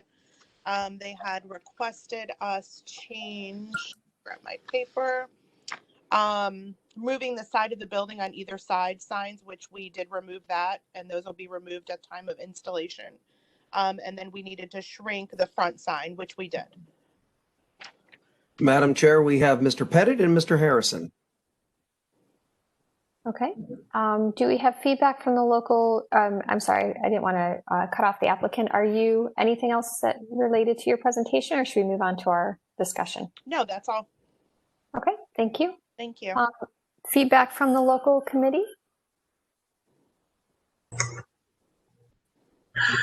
Madam Chair, we do not have a report from the local committee. This was approved by the Ohio City, I'm sorry, this was reviewed and approved by the Far West Design Review Committee. They approved it, but they asked for a lot of things to be removed from the facades.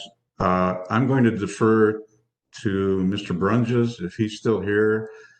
If you can summarize what the conditions were for the approval. Good morning.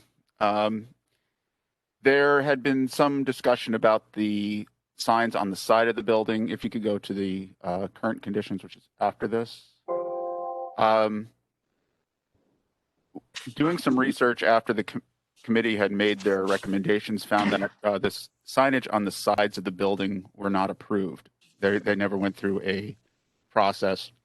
So the committee recommended that, again, that front one be shrunk if it couldn't be over one of the storefronts, that the two on the side be removed, that the ads from the windows be removed as well. And that, I believe, was the gist of it. And I think the applicant has done that. I think the only thing that would probably have to be discussed at this point is how's it being attached to the frame. This was a storefront renovation project in 2009. So it's outside of its look back period. Thank you. That's helpful. We have Mr. Harrison. Go ahead, Mr. Harrison. Yes, how does this new proposed sign differ from the one that's existing in the same space? I mean, apart from now the letters are white. I mean, I'm really talking in terms of size more than anything. I don't have the previous size with me since the the architect redid the drawing, but we had to shrink it. I mean, I believe the old one was 18 feet and we shrunk it down to 11 to go over one storefront. Okay, thank you very much. Sure. Ms. Anderson had her hand raised. Go ahead, Ms. Anderson. Thank you. What is underneath this? Do you know if that window or just windows that are underneath the sign?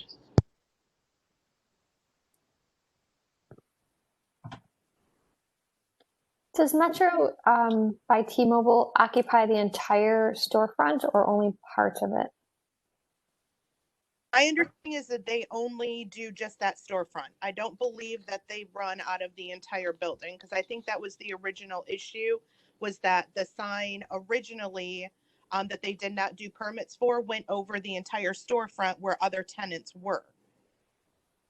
Well, aren't you proposing that now? I mean, the by T-Mobile seems to be over an unused storefront.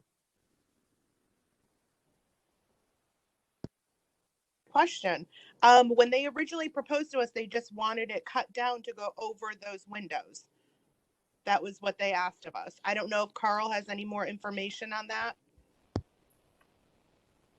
I believe it was supposed to go over a single storefront, so it would probably have to move over the door area so that if another tenant came in to the other side, that they could have theirs over their door. Okay, we can move it if we can keep the same size. We can move it over to the left. That way it's over the door and just those two windows. My personal opinion is it's still very large for such a small storefront. I think that's still going to overwhelm, the design. I don't know if this is truly accurate, but it looks like it's extending below the bottom horizontal mullion. So to me, this should be more proportionate with, some relief around the perimeter so that, you're not overwhelming the storefront and or your text overwhelming your sign. You want us to shrink the sign more? I personally think you should look at that, yes, because, how does it fit within the one storefront? And what relief does it give for the opportunity for signage to be adjacent to you? Although you're not, responsible for the whole building, I think we have to be responsible enough to think of how the proportions that you put up would affect the proportions of the other building and or relate to some architectural elements. Like if there are verticals, within each. Maurice, do you mind going back to the picture you're on? Perfect. The vertical mullion between your two window signs that say unlimited and gratis. We need to see how you're relating to the building features and with the length that you're going to propose. Okay.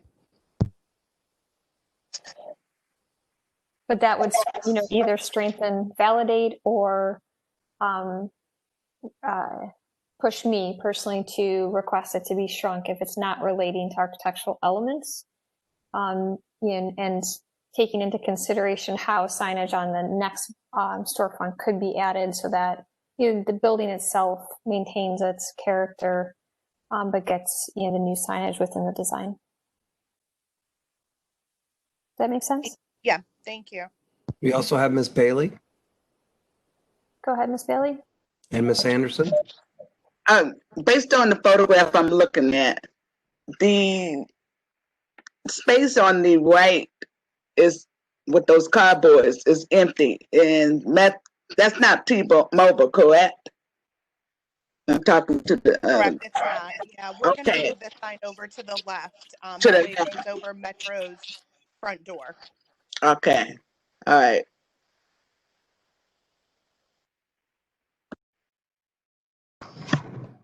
Go ahead, Ms. Anderson.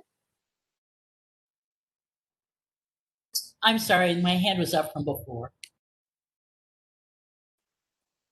Maurice is just watching like a hawk so that nobody gets missed. Any other questions or comments from the commission? Don't want to miss anybody. No, we have no other hands raised. I like it that you're paying attention because I can't see it. Oh, Miss Bailey again.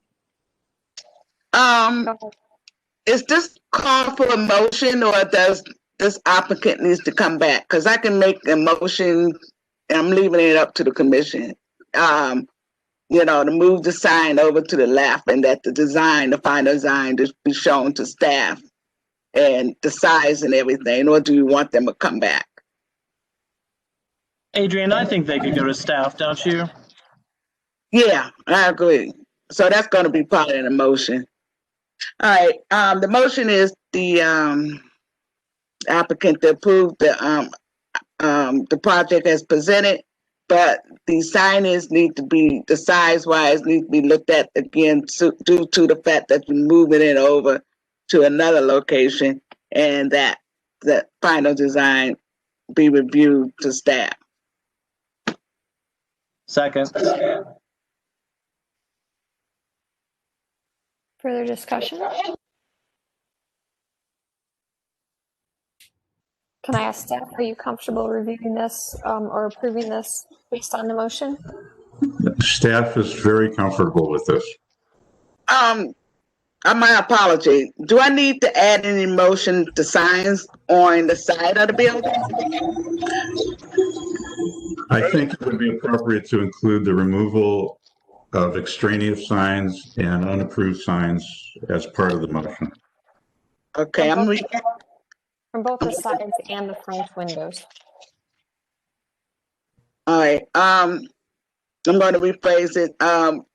The project, the signage be finished as presented, but move it to the left, but show it to staff, but also included the removal of all the signs, including the window and on the side of the building. I'm sorry, Mr. Harrison, do you still second that revised motion? I do indeed. Okay. Any further discussion? Mr. Pettit, please call roll. Ms. Anderson, Yes. Ms. Bailey, Yes. Mr. Colicchio, Mr. Collier, Mr. Dreyer, Yes. Mr. Harrison, Yes. Mr. Strickland, Yes. Mr. Tarasik, Yes. Ms. Trott. Yes. Motion passes unanimously. Thank you. Everyone have a great day. Thank you. So that concludes our certificates of appropriateness. We'll now move on to our concept plans. Correct? Okay, I'm looking at something. Hold on. Maybe mine's. Madam Chair, we do have Mr. Pettit just raised his hand. I don't know if you had something to add. Yes, go ahead, Mr. Pettit. Thank you. I just wanted to point out that this is one presentation. We're separating it into the concepts for the new construction and the demolition of the existing building.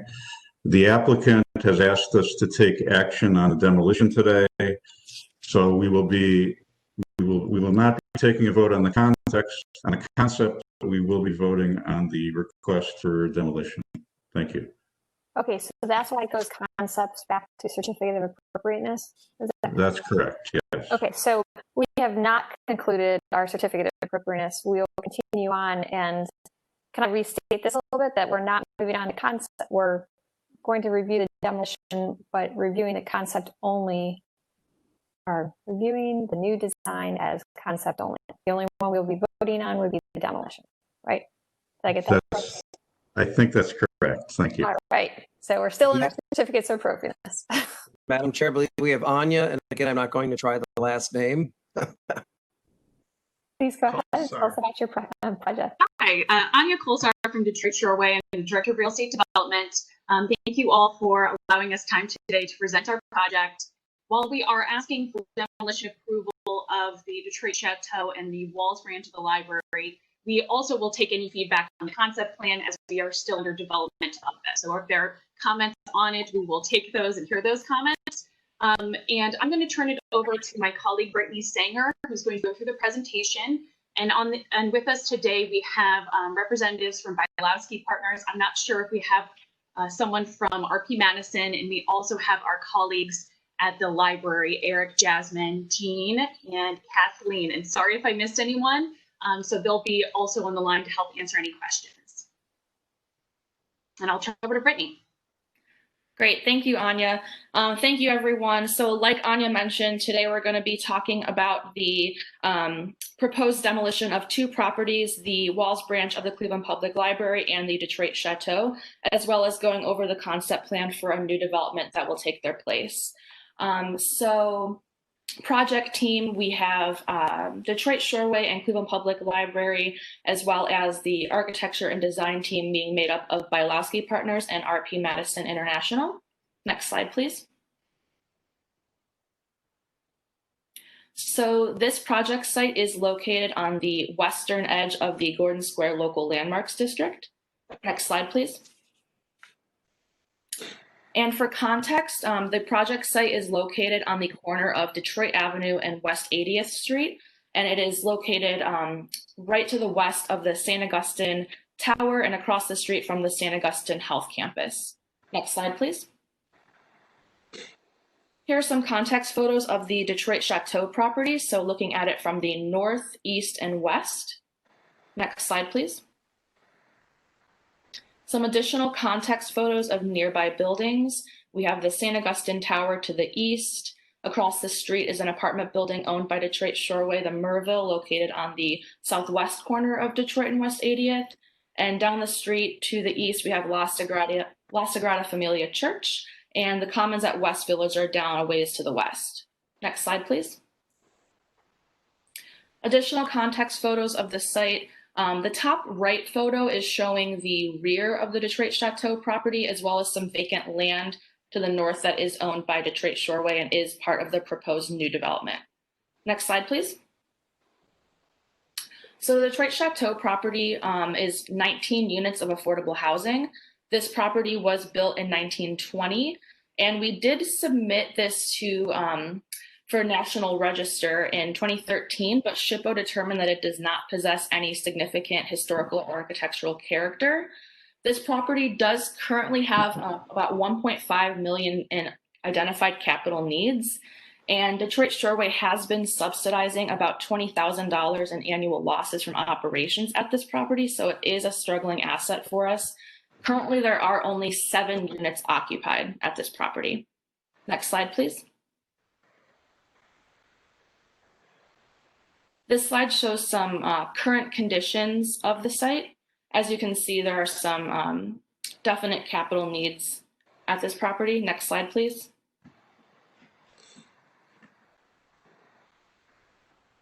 Oh, can you go back? Thank you. This slide shows some of the interior photos of the property, and it looks like this is actually an older presentation. I did have some additional photos on the one I sent over last Friday, but I know some of you actually came out for a site visit a couple weeks ago. So you may have noticed we did go into this particular unit shown here. This is a pretty obsolete unit layout and does make leasing up these units pretty difficult. And for those of you that were on site the other week, you may recall in some of the units, there were some hardwood floors, which was discussed as a potential salvage plan. We do plan to try to retain and save those floors as much as we can. And also in the front lobby and entryway of this building, there was some tile work that we do also plan to try to salvage as well. Next slide, please. So the Walls branch of the Cleveland Public Library is located directly next door to the Detroit Chateau to the east. And this property was donated to CPL in 1945, and the branch was built in 1967. For those of you who have been to this property, you may have noticed that it's built into the side of a hill. So there is a pretty steep slope going from the Detroit Avenue side to the back end where the parking lot is.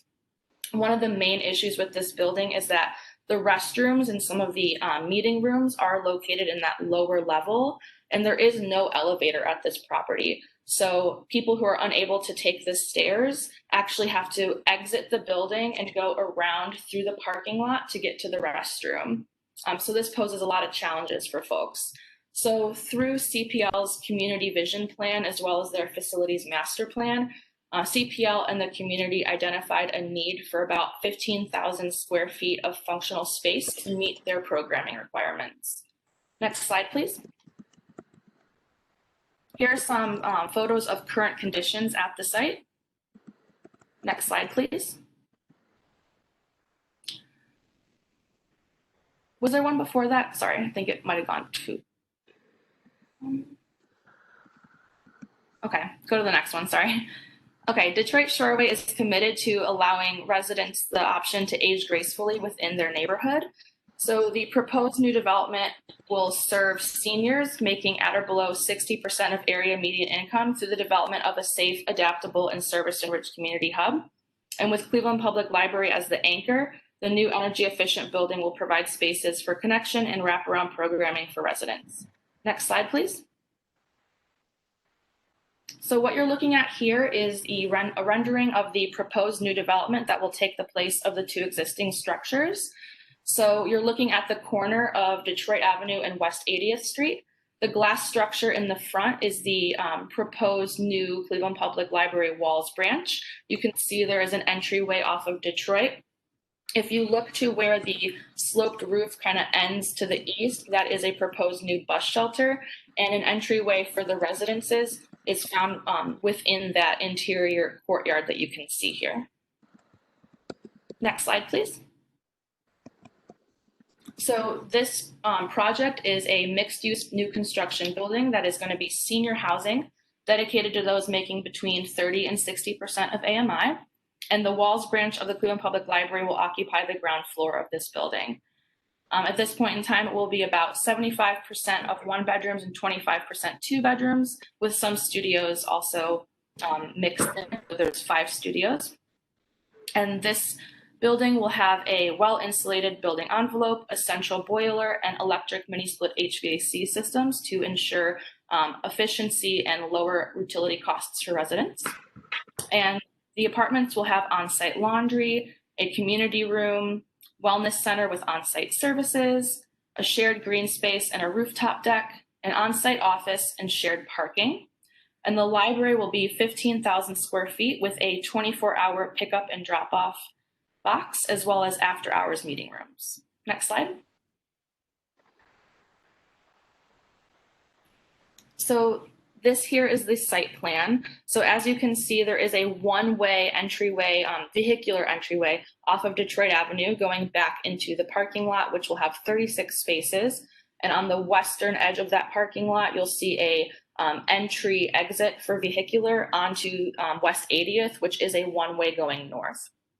There is an entryway to the building from the parking lot. So you go into a shared vestibule, and if you go to the west side of the building, you'd be in the library. And if you go towards the east side of the building, you'd be going into the residences. You can also see 2 entryways from the Detroit Avenue side of the building, one going into the upper level of the library and another through the courtyard going into the residences. Next slide, please. This slide shows the ground floor plan. So this would be the level if you were entering in from the parking lot. So you can see the shared vestibule.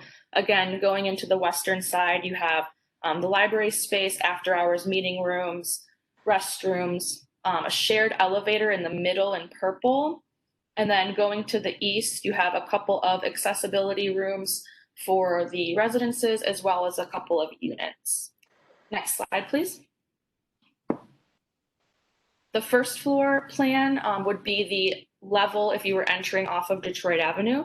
So again, going into the library's entrance and going to the western side of the building, you have the main circulation area, some private study rooms, as well as some more restrooms. Again, seeing that shared elevator in the middle. And then to the eastern side, you have some units, as well as laundry, an office, mail room, etc. for the residences. Next slide, please. The second floor plan shows the community room and wellness room in blue, and off of the community room would be the rooftop deck. And then the other in the orange, that's additional units on the second floor. Next slide, please. And the third and fourth floor plans are just units on those levels. Next slide, please.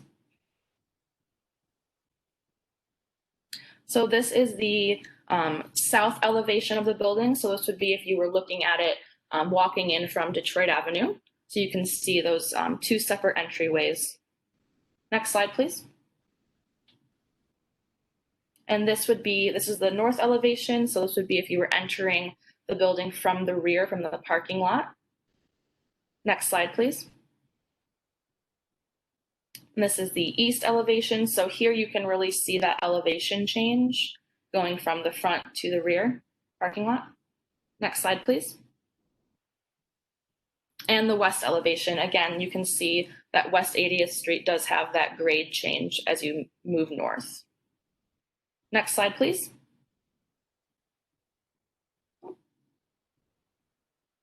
There should have been one more, but basically I was just going to run through the project timeline. So so just to reiterate, there are still 7 units occupied at the Detroit Chateau. We do plan to start relocating those residents in September, so coming up soon. And we are planning to start a pretty robust community engagement process in late October, early November. We would ideally like to demolish the Detroit Chateau at the end of the year, so around December, and we are planning to submit a application to the Ohio Housing Finance Agency for low-income housing tax credits in February of 2021. Ideally, we will be awarded those tax credits in May of 2021, which would put us at a financial closing in February of 22. We would then like to demolish the Walls branch of the Cleveland Public Library in March of 22, and we would look to relocate the branch at that time. And then we would begin construction in May of 22 and then end construction in May of 23. That's all I have at this time. Thank you, Brittany. I think that Councilman Zone is on the line, so I think if we can give him a couple of minutes to add his comments before we open up to our other partners on the line who may want to add something. Great. Thank you, Anna. Thank you, Commission members, for hearing this matter this morning. This has been about a 10-year planning process looking at this whole corridor. West 80th, we've had some challenges over the year. We were able to convince the owner of the multi-unit buildings just to the west to make a multi-million-dollar investment about 7 years ago. Detroit Shore has been working to do some land assembly behind. This project here singularly has the opportunity to probably be one of the most transformative developments in our neighborhood, probably in the last 50 years, tying in the uniqueness with the library. St. Augustine's is the largest employer in our community. And in addition to being a large employment center, they have an assisted living facility and a skilled living facility. It's always been a dream of our neighborhood. Could we create a campus, a comprehensive campus that had independent senior living, good quality housing, and this project fills that void. Just lastly, the rooftop, I love the way it's pitched up. That rooftop's actually going to be accessible to residents of this, and they built up the false wall in front so people on Detroit won't be able to see people up there, but they'll be able to look out. And also, when appropriate, the library will be able to take small kids up there to do outdoor reading and those types of things. So the intergenerational aspect of this building is pretty incredible, and I fully support the demolition of a fairly insignificant building. I was on that tour with many of you who are on this call now when we did a walkthrough about 3 weeks ago. And made it to our cars just before the downpour rain. Although, Anya, I think you got caught in it. So I'm fully supportive of the request and really excited about the future of this block. Thank you. Thank you, Councilman. Aaron or anyone from the library, do you have anything to add before we open up to other comments? Aaron, I think you're on mute. There, is that better? Hi, yeah, I'm Eric Herman. I'm one of the capital projects managers for Cleveland Public Library. And this is just an opportunity we are so incredibly psyched about in terms of what it can do in exploration of intergenerational learning and connections, and providing opportunities for our patrons, our seniors, to be involved rather than isolated, and our younger patrons to have adults and role models and involved people in their education. So we're thrilled. The existing library, which we will be coming to you to demolish as we get closer, but it's a matter of the demolition permit now wouldn't be within the 1 year window, so it's just not worth it. The existing library has some major issues, not just the ADA, but it also has some major capital issues in terms of roofing, and the mortar is starting to go on the building. It's a great building. I know it's a very beloved building, but given the way that libraries are functioning now into the 21st century, it's not the building that serves our patrons nearly as well as it could. And back to Anya. Thanks, Eric. And I think Aaron was maybe trying to also add in, I'm not sure, Aaron Hill from Bylowski. And you're on mute again, Aaron. I'm not sure if we... All right. Are you able to hear me now? Yes. Yeah. Right. Yeah. I don't have anything in particular to add. Brittany did a great job of explaining the project, so I'm just happy to answer any questions that may come up regarding the design or materials, anything related to that. Okay, thank you. We'll turn it back over to the commission. Excellent, thank you. Do we have feedback from the local committee? Mr. Pettit? Thank you, Madam Chair. Jessica Trivisano from the Gordon Square Committee had to leave the meeting. She did leave a very long report in the chat box, and I'll read that to you now. The committee unanimously recommended the demolition of both structures, but acknowledged that the loss of the Detroit Chateau will have an influence on the historic character of the neighborhood. Nevertheless, the committee understands that saving the structure is not economically viable, and the committee is supportive of the proposed new use. The committee also unanimously recommended approval of the design project with conditions that the applicant reevaluate the facade of the residential portion of the project to consider the composition of the materials in light of historic district, noting that the proposed project looks generic and different materials could make the project more cohesive with the district. So that's the recommendation from the Design Review Committee. Excellent, thank you. Anyone else to speak on behalf of the project, or shall we move on to opening the floor to the commission? We do have Mr. Harrison. Okay, so let's move on to commission feedback. Knowing that the concept in front of us, or the design in front of us, is for concept only. Go ahead. You're muted, Mr. Harrison. Sorry about that.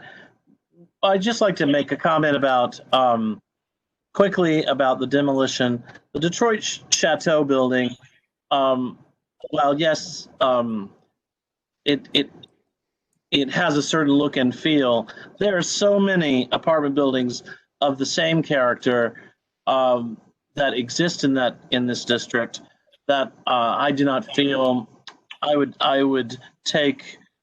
would defer to the National Register, which declined to put this building on its register for as a single historic structure. So I would not oppose its demolition. I think the library is somewhat of a different story. It's a much better building, and I'm so sorry that it's not meeting the needs of the public at the moment, and I think that certainly needs to be taken into consideration. The new building, the new construction, I agree, is very, very generic. I'm sorry, but it really has, it's almost devoid of character, with the exception of that great monolithic boomerang in the front. So I really feel that needs more work architecturally. It's, you know, are we just going to continue to build box upon box upon box? I mean, without any cornices.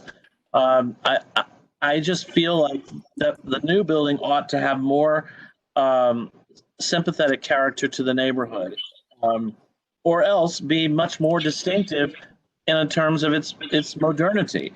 I think that the monolithic element of that roof over the library portion really cuts into the building in a way that is not attractive. So I'm very ambivalent about how I would vote on this project as a result. Thank you. Madam Chair. Before we go into more feedback, Mr. Pettit, do you want to give staff review of the site visit? I'm sorry, I forgot to ask you for that, since that's what we're reviewing at this meeting. Yeah, thank you, Madam Chair. I'm going to refer to Mr. Brunges, who was at I believe, both of the site visits, and he can speak to them better than I can. Good morning again. First, need to apologize to the applicants. Signals got crossed, and they did have a more updated presentation that included a lot more information and the interiors. I think the few of us that went there, I went to both. The Walls branch, I think, is not.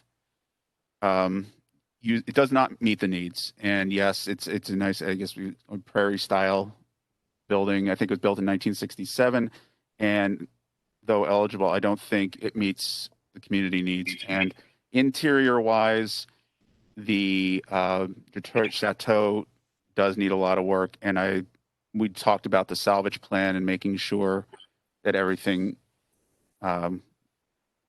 was checked to make sure that they found everything that was needed. I know Chairwoman Trott, you were there. Michelle Anderson was there. Bob Strickland, were you there as well? I maybe defer to your comments as well. Yeah, what you saw. there as well. Thank you. So I'll just jump in since Carl introduced me here. I agree that the Detroit Chateau does not really have any significant architectural features that will be missed upon its demolition. I don't think it's necessary to even consider salvaging the wood flooring. It's pretty generic in nature. It's not in good shape at all. I don't think we would gain anything by trying to salvage that material. So I would excuse you from having to attempt to do that. Bob, did I notice that there are scagliola panels though on the front, like base of the facade? I thought yeah, it's right there in the middle. That tile work. Is that of interest? I mean, you know, is that in good condition? No. Okay.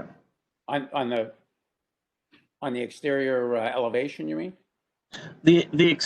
On the slide we're looking at here, yeah. the central image on the right, it seems to show these scagliola panels, but maybe they're not worth saving. I don't know. No, I wouldn't say that there's really anything worth saving. Okay. Upon the demolition of that structure. And I like the prairie style design of the library, but I agree that functionally it just does not serve the needs of the community. And from a ADA perspective, it's a nightmare. Right. So I'd be supportive of the demolition. I think it's going to be important that we provide specific comments based on the design review committee and the comments that I've heard here from the commission. It seems like the architect is going to need some specific direction to help guide them towards a better solution.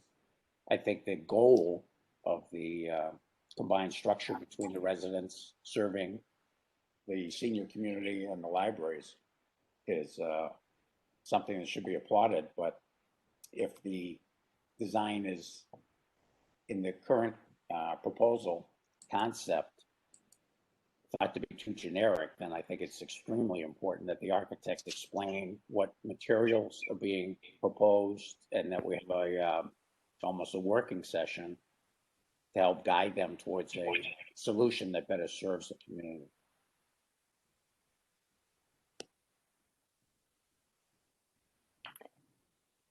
So why don't we open up the floor then to the architect, to Aaron, would you like to tell us about the materiality of the building, what you're proposing? Sure. So as you can see, the entire base of the building, both the library and the housing, is the charcoal blend brick, which we're using the more durable material, where the materials can be touched and viewed more closely as people interact walking by on the sidewalk.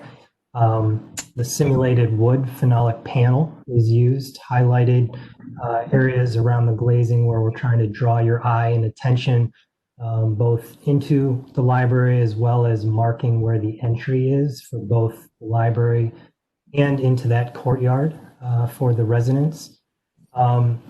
That expansive storefront glazing along Detroit, because we have our children's area in the library up front on that corner, and we really want to showcase the vibrancy and activity that takes place within the library with as much as that glazing there as possible.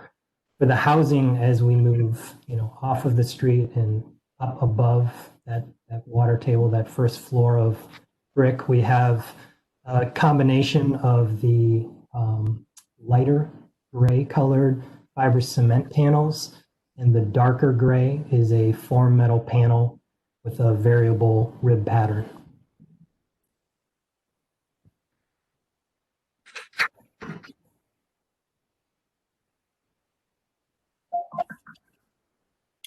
Madam Chair, we have Ms. Bailey with her hand raised. Go ahead, Ms. Bailey.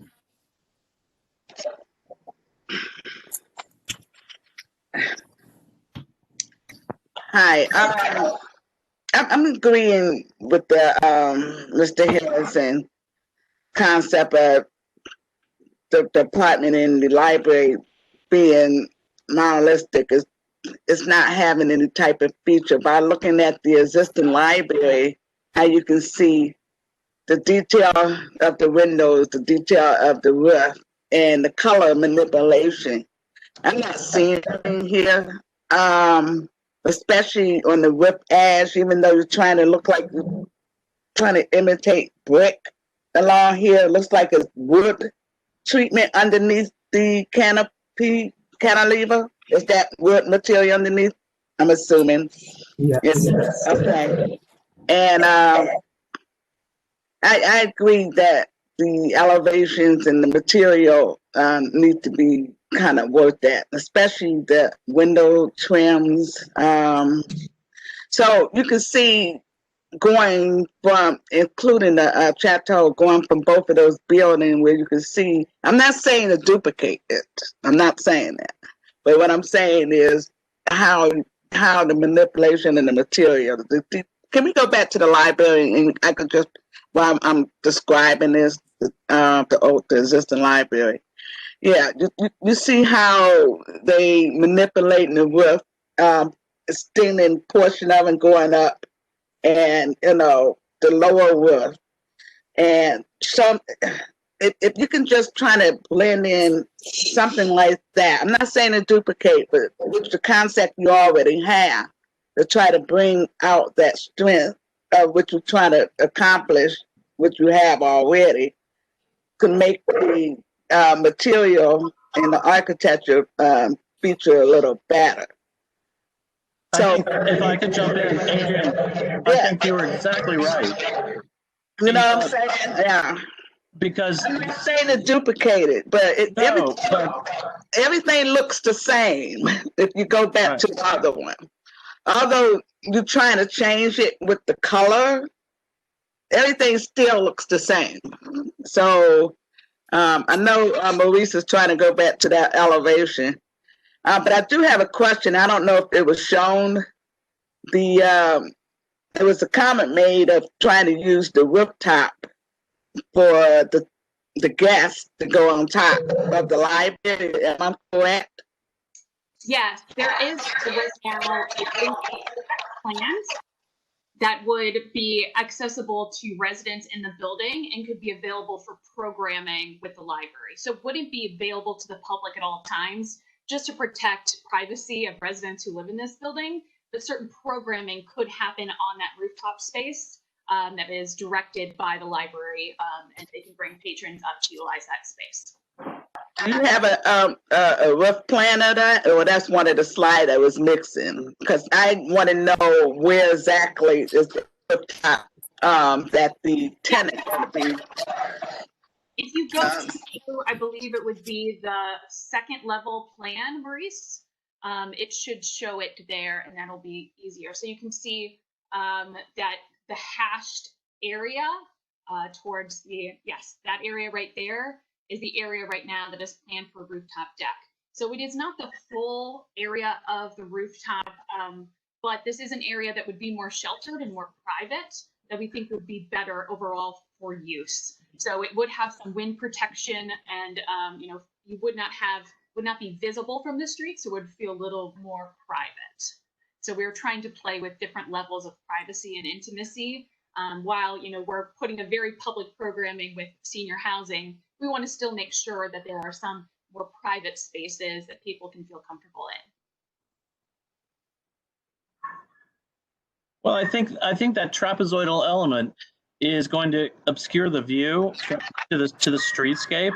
It's really a very domineering element, and yet what this building lacks that I think Ms. Bailey was very cleverly pointing out is it lacks a strong central element. When you have such a large horizontal form, there needs to be some sort of strong central element, and at the moment it's even accentuated.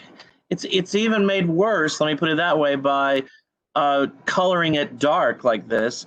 It's very, very weak. And I think if you varied the roof line of these forms to give some sort of visual interest from the street, so that it doesn't just look like a Radisson hotel on the Beltway, and then somehow figure out how to incorporate this trapezoidal element in a much more attractive and useful way. Maybe can you, if it's going to be that thick, could you provide irrigation and be able to pave it with sod and landscaping, to provide a sort of mezzanine park-like setting? That would be even more interesting than just having it be a roof that all of these residents have to look at. Go ahead. Yeah, you can go ahead. I was just going to make a comment just to make sure that not that we don't want to push the design of this, but I do think that the sod on the roof is outside of our budgets. With affordable housing developments, we are under very strict cost containment measures. Fair enough. It's really hard to do that, and the library is under the same pressures also. So then maybe that large a cantilevered structure is not what you necessarily want to do on that corner. I mean, I think having such a vast expanse of roof that cants upward and therefore becomes the visual element that all of these people will see from their windows rather than the street. I really think that should be looked at a bit more. Another comment I was going to make on the cantilever, I was wondering why it has to extend all the way to the apartment, because I'm wondering how you're going to make that connection. I heard that you mentioned that you're going to have a bus stop, which is going to be on the outside, correct? Not underneath it. Am I correct? The bus stop is where the cantilever hits the ground. So if you look at the residence sign, kind of down and to the right, there is, we're looking to find ways that we can just incorporate a bus shelter underneath that cantilever, that it would be component. Okay, all right. Now I'm trying not to look at that due to security purpose. So, but I agree with Mr. Harrison. The cantilever is just, it's such a massive structure. I also was thinking maybe shortening, maybe not bringing that cantilever all the way to the second building. Maybe look at that and shorten it. But again, the thickness and height, it's just, I'm not, it just don't look right. But I'm just giving some ideas of what to look at. Maybe you may want to have a shorter cantilever instead of having the one going all the way to the end. That's why I was asking how you're going to make the connection, because one of the drawings shows a window there. And I'm just wondering how that's working, unless the window I'm looking at is just above it, which is the rooftop, and I can see the window right there. So, but yeah, those are my comments, and it just needs to get looked at a little more. I will say that the cantilever and the height of the cantilever was also, and unfortunately Councilman Zone dropped off, was really a kind of request and ask of the councilman to try to bring height and presence within the corner, because the library is on this corner and they do want to utilize the larger open space. And feel free, Aaron, to jump in if I'm saying something that's incorrect. But we did Absolutely correct. add in height there on that corner to kind of bring your attention and have this be the main element of the building, as this is one of the major issues that the library currently struggles with in this location is visibility and presence. Currently, a lot of people don't even know this branch is located here, and they drive right past it. And so we want to, that was a kind of tension there. And Aaron, I think, can speak a little more, or someone from CPL. Yeah, this form, emerges from the functioning of the housing, intertwined with a library. So as the library tucks into the housing building, it obviously has to align floor to floor with the housing, which is much lower, nominally 10 feet floor to floor. That's where we've placed the back of house restrooms, study rooms, administration area of the library. But as you get out into the open stack, public occupiable area of a library, that's where you want much more height of 16 to 18 feet to allow for light to come deeper into the building, as well as just having that more civic feel and presence of a library. So that's how this form is derived as it emerges from under the housing, sloping up toward the street. One of the reasons, the cantilever, two pieces about the cantilever. One of the reasons it extends so far south towards Detroit is because, due to the nature of the orientation of this site, we are facing south. We do want all of that glazing on this facade to, have the eyes into the library and out onto the street for security reasons, to help make a more pleasant street experience, as well as, just like I mentioned before, showcasing the vibrancy of the library. So with all of that glazing, we do want to have a significant overhang because we're facing south to shade that glass. And then, as it's been mentioned previously here, the cantilever, as it moves east along Detroit there towards the leg of the housing that comes out to the street.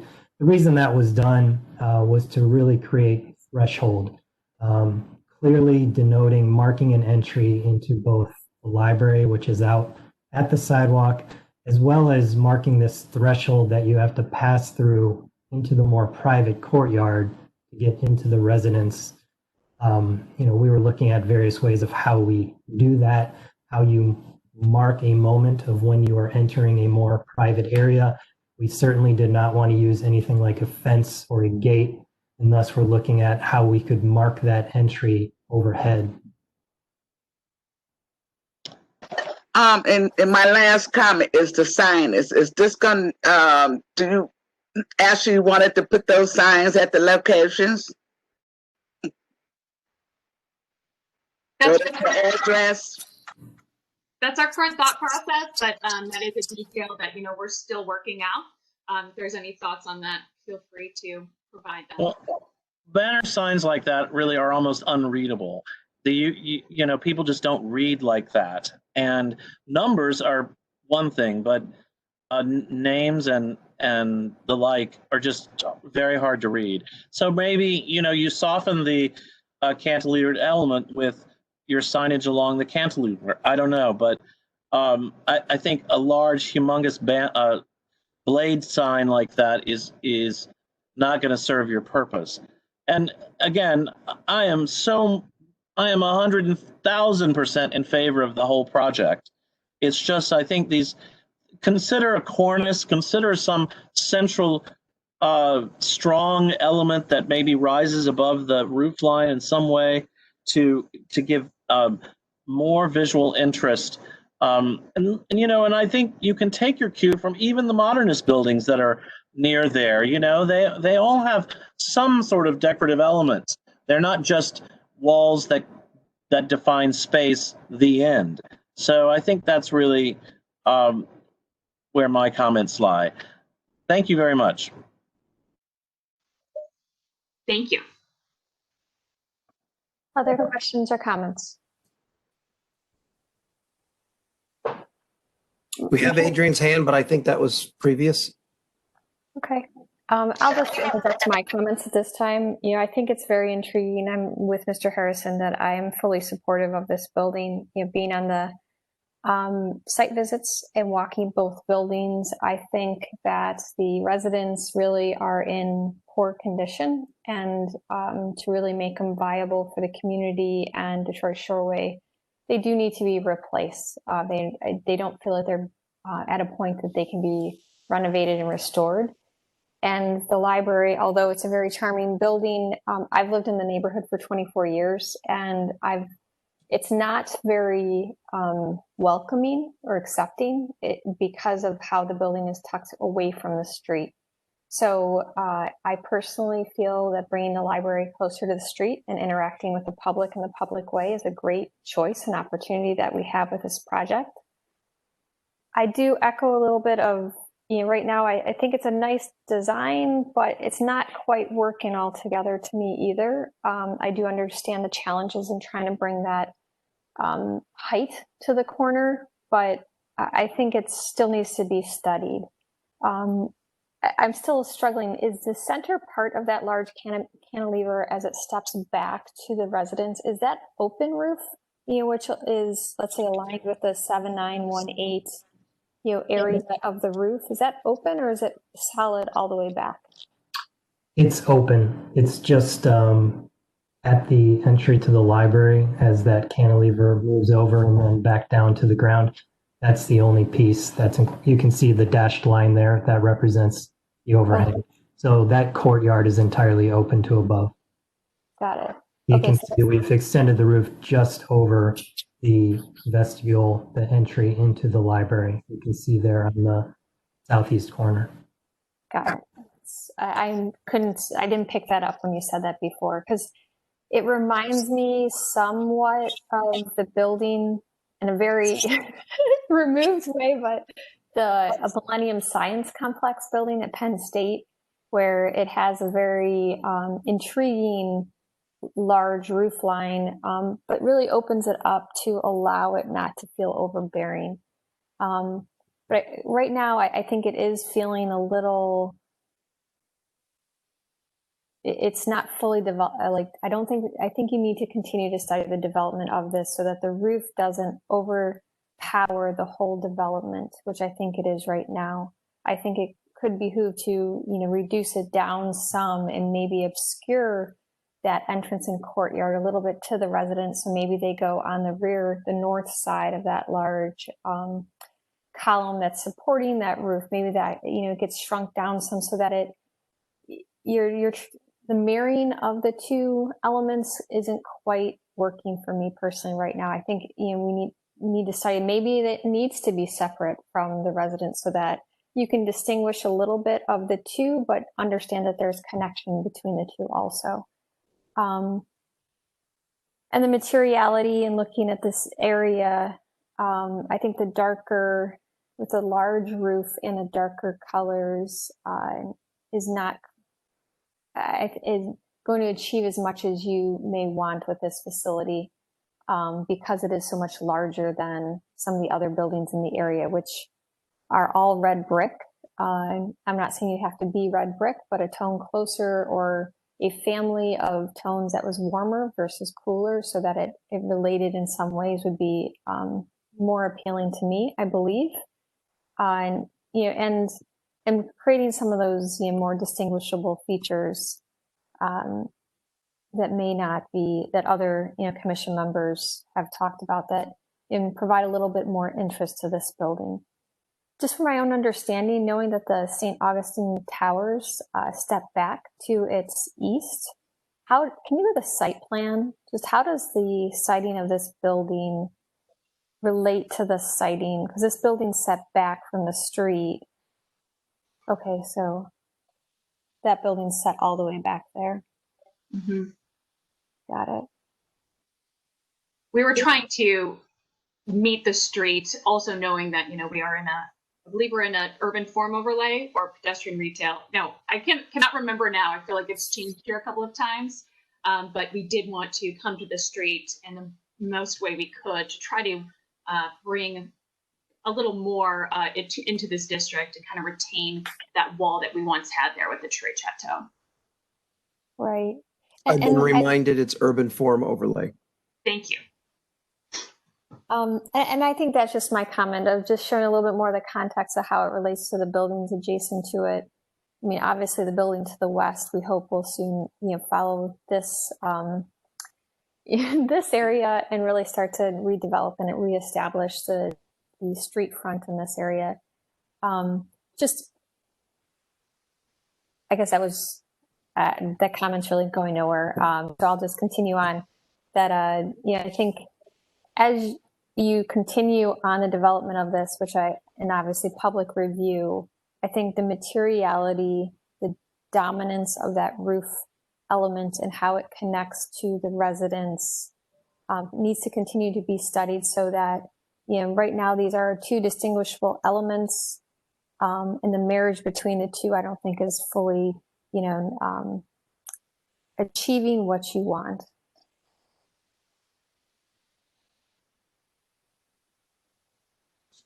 I think I'll just stop with my comments there. Are other questions or comments from the commission?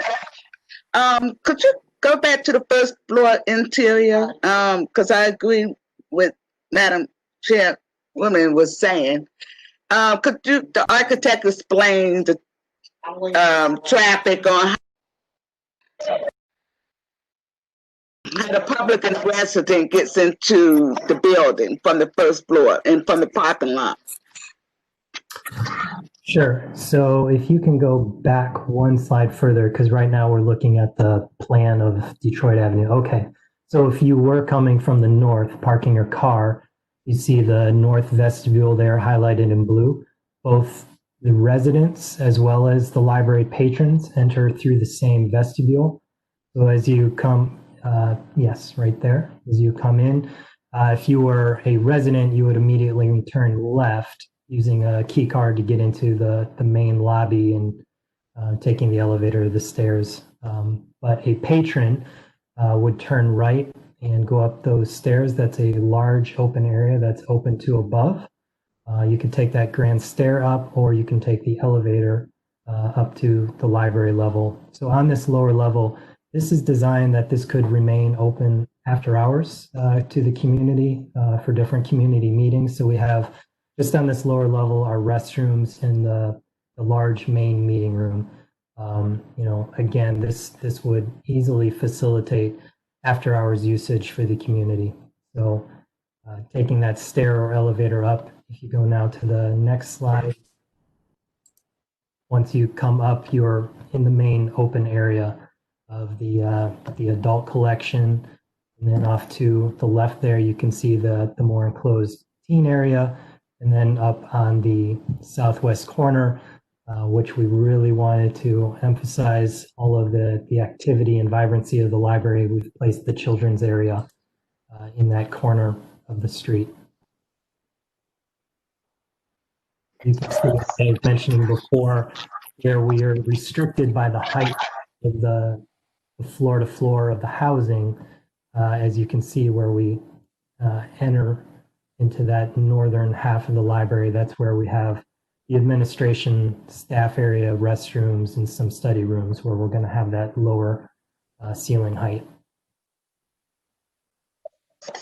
For the elevator, how are you going to control the separating the resident from the patron using the elevator? Or is that the plan? It is. So that's a, there's a door on both the east side and the west side of that elevator. So opening to the east would be for the residents only. So this would have to be controlled, by a key fob, a key that a resident, would have to utilize a key in order to make those doors open to the east side or to take them up to the upper levels. We had looked at, the most ideal thing would be to have two separate elevators to keep patrons separate from the residents of the building, but financially it's just not going to be feasible with the budget restrictions of the housing and the library. Thank you for the explanation. I have been on elevators where the back one is controlled, and I'm assuming the library portion is constantly open without a key card control. That's okay. Thank you. Mm-hmm. Other questions or comments from the commission, knowing that this is a concept only review for the design currently, but we do want to vote on the demolition of the residential unit. Are there other questions or comments from the commission related to the design?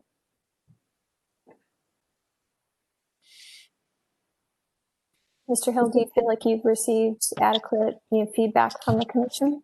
Yes, definitely. We appreciate all of the comments. As it's mentioned before, this is only the initial stages of conceptual design. We still want and will be obtaining much more community input, obviously input from both the Detroit Shoreway and the Cleveland Public Library as we move forward with the project into schematic design. So it will clearly evolve over time with more thought and dedication put into it.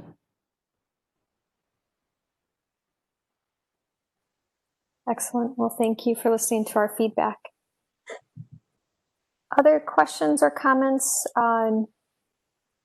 related or from the commission, or would someone like to put forward a motion for the demolition?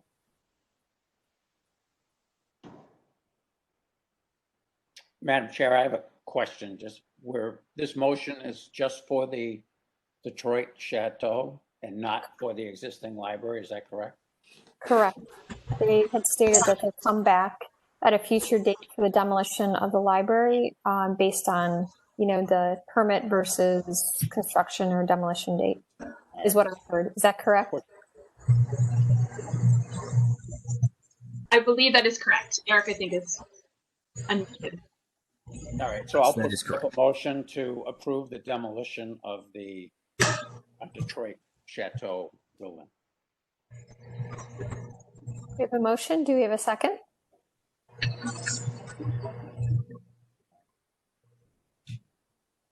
I'll second it. Has his hand raised?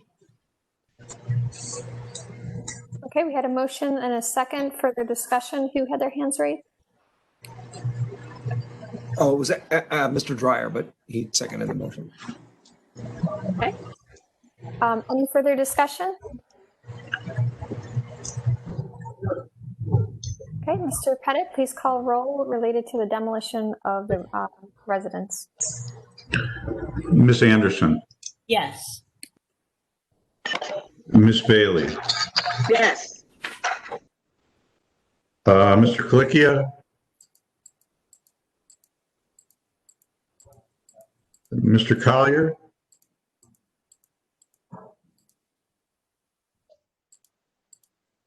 Mr. Dreyer, Yes. Mr. Harrison, Yes. Mr. Strickland, Yes. Mr. Tarasik, Yes. Ms. Trott. Yes. The motion passes unanimously. Excellent. Thank you very much. Well, thank you. We look forward to seeing you in the future. And I really like this design. I mean, this is really a good concept. The building and the library and together. So I like that. Thank you. We're hoping that maybe this can become a model for the All right. So now that concludes both our certificate of appropriateness and our concepts design reviews. We'll move on to other elements of the meeting. Meeting minute approvals. I don't believe we have any to review and approve at this time. And no nominations at this time. Any administrative reports? We have no reports. I did see Carl's note related to a site visit next week. Is that correct? That is correct. Right now, only one person's available on Wednesday. There's nobody else. If there's anybody else available on Wednesday at 10 a.m., let me know.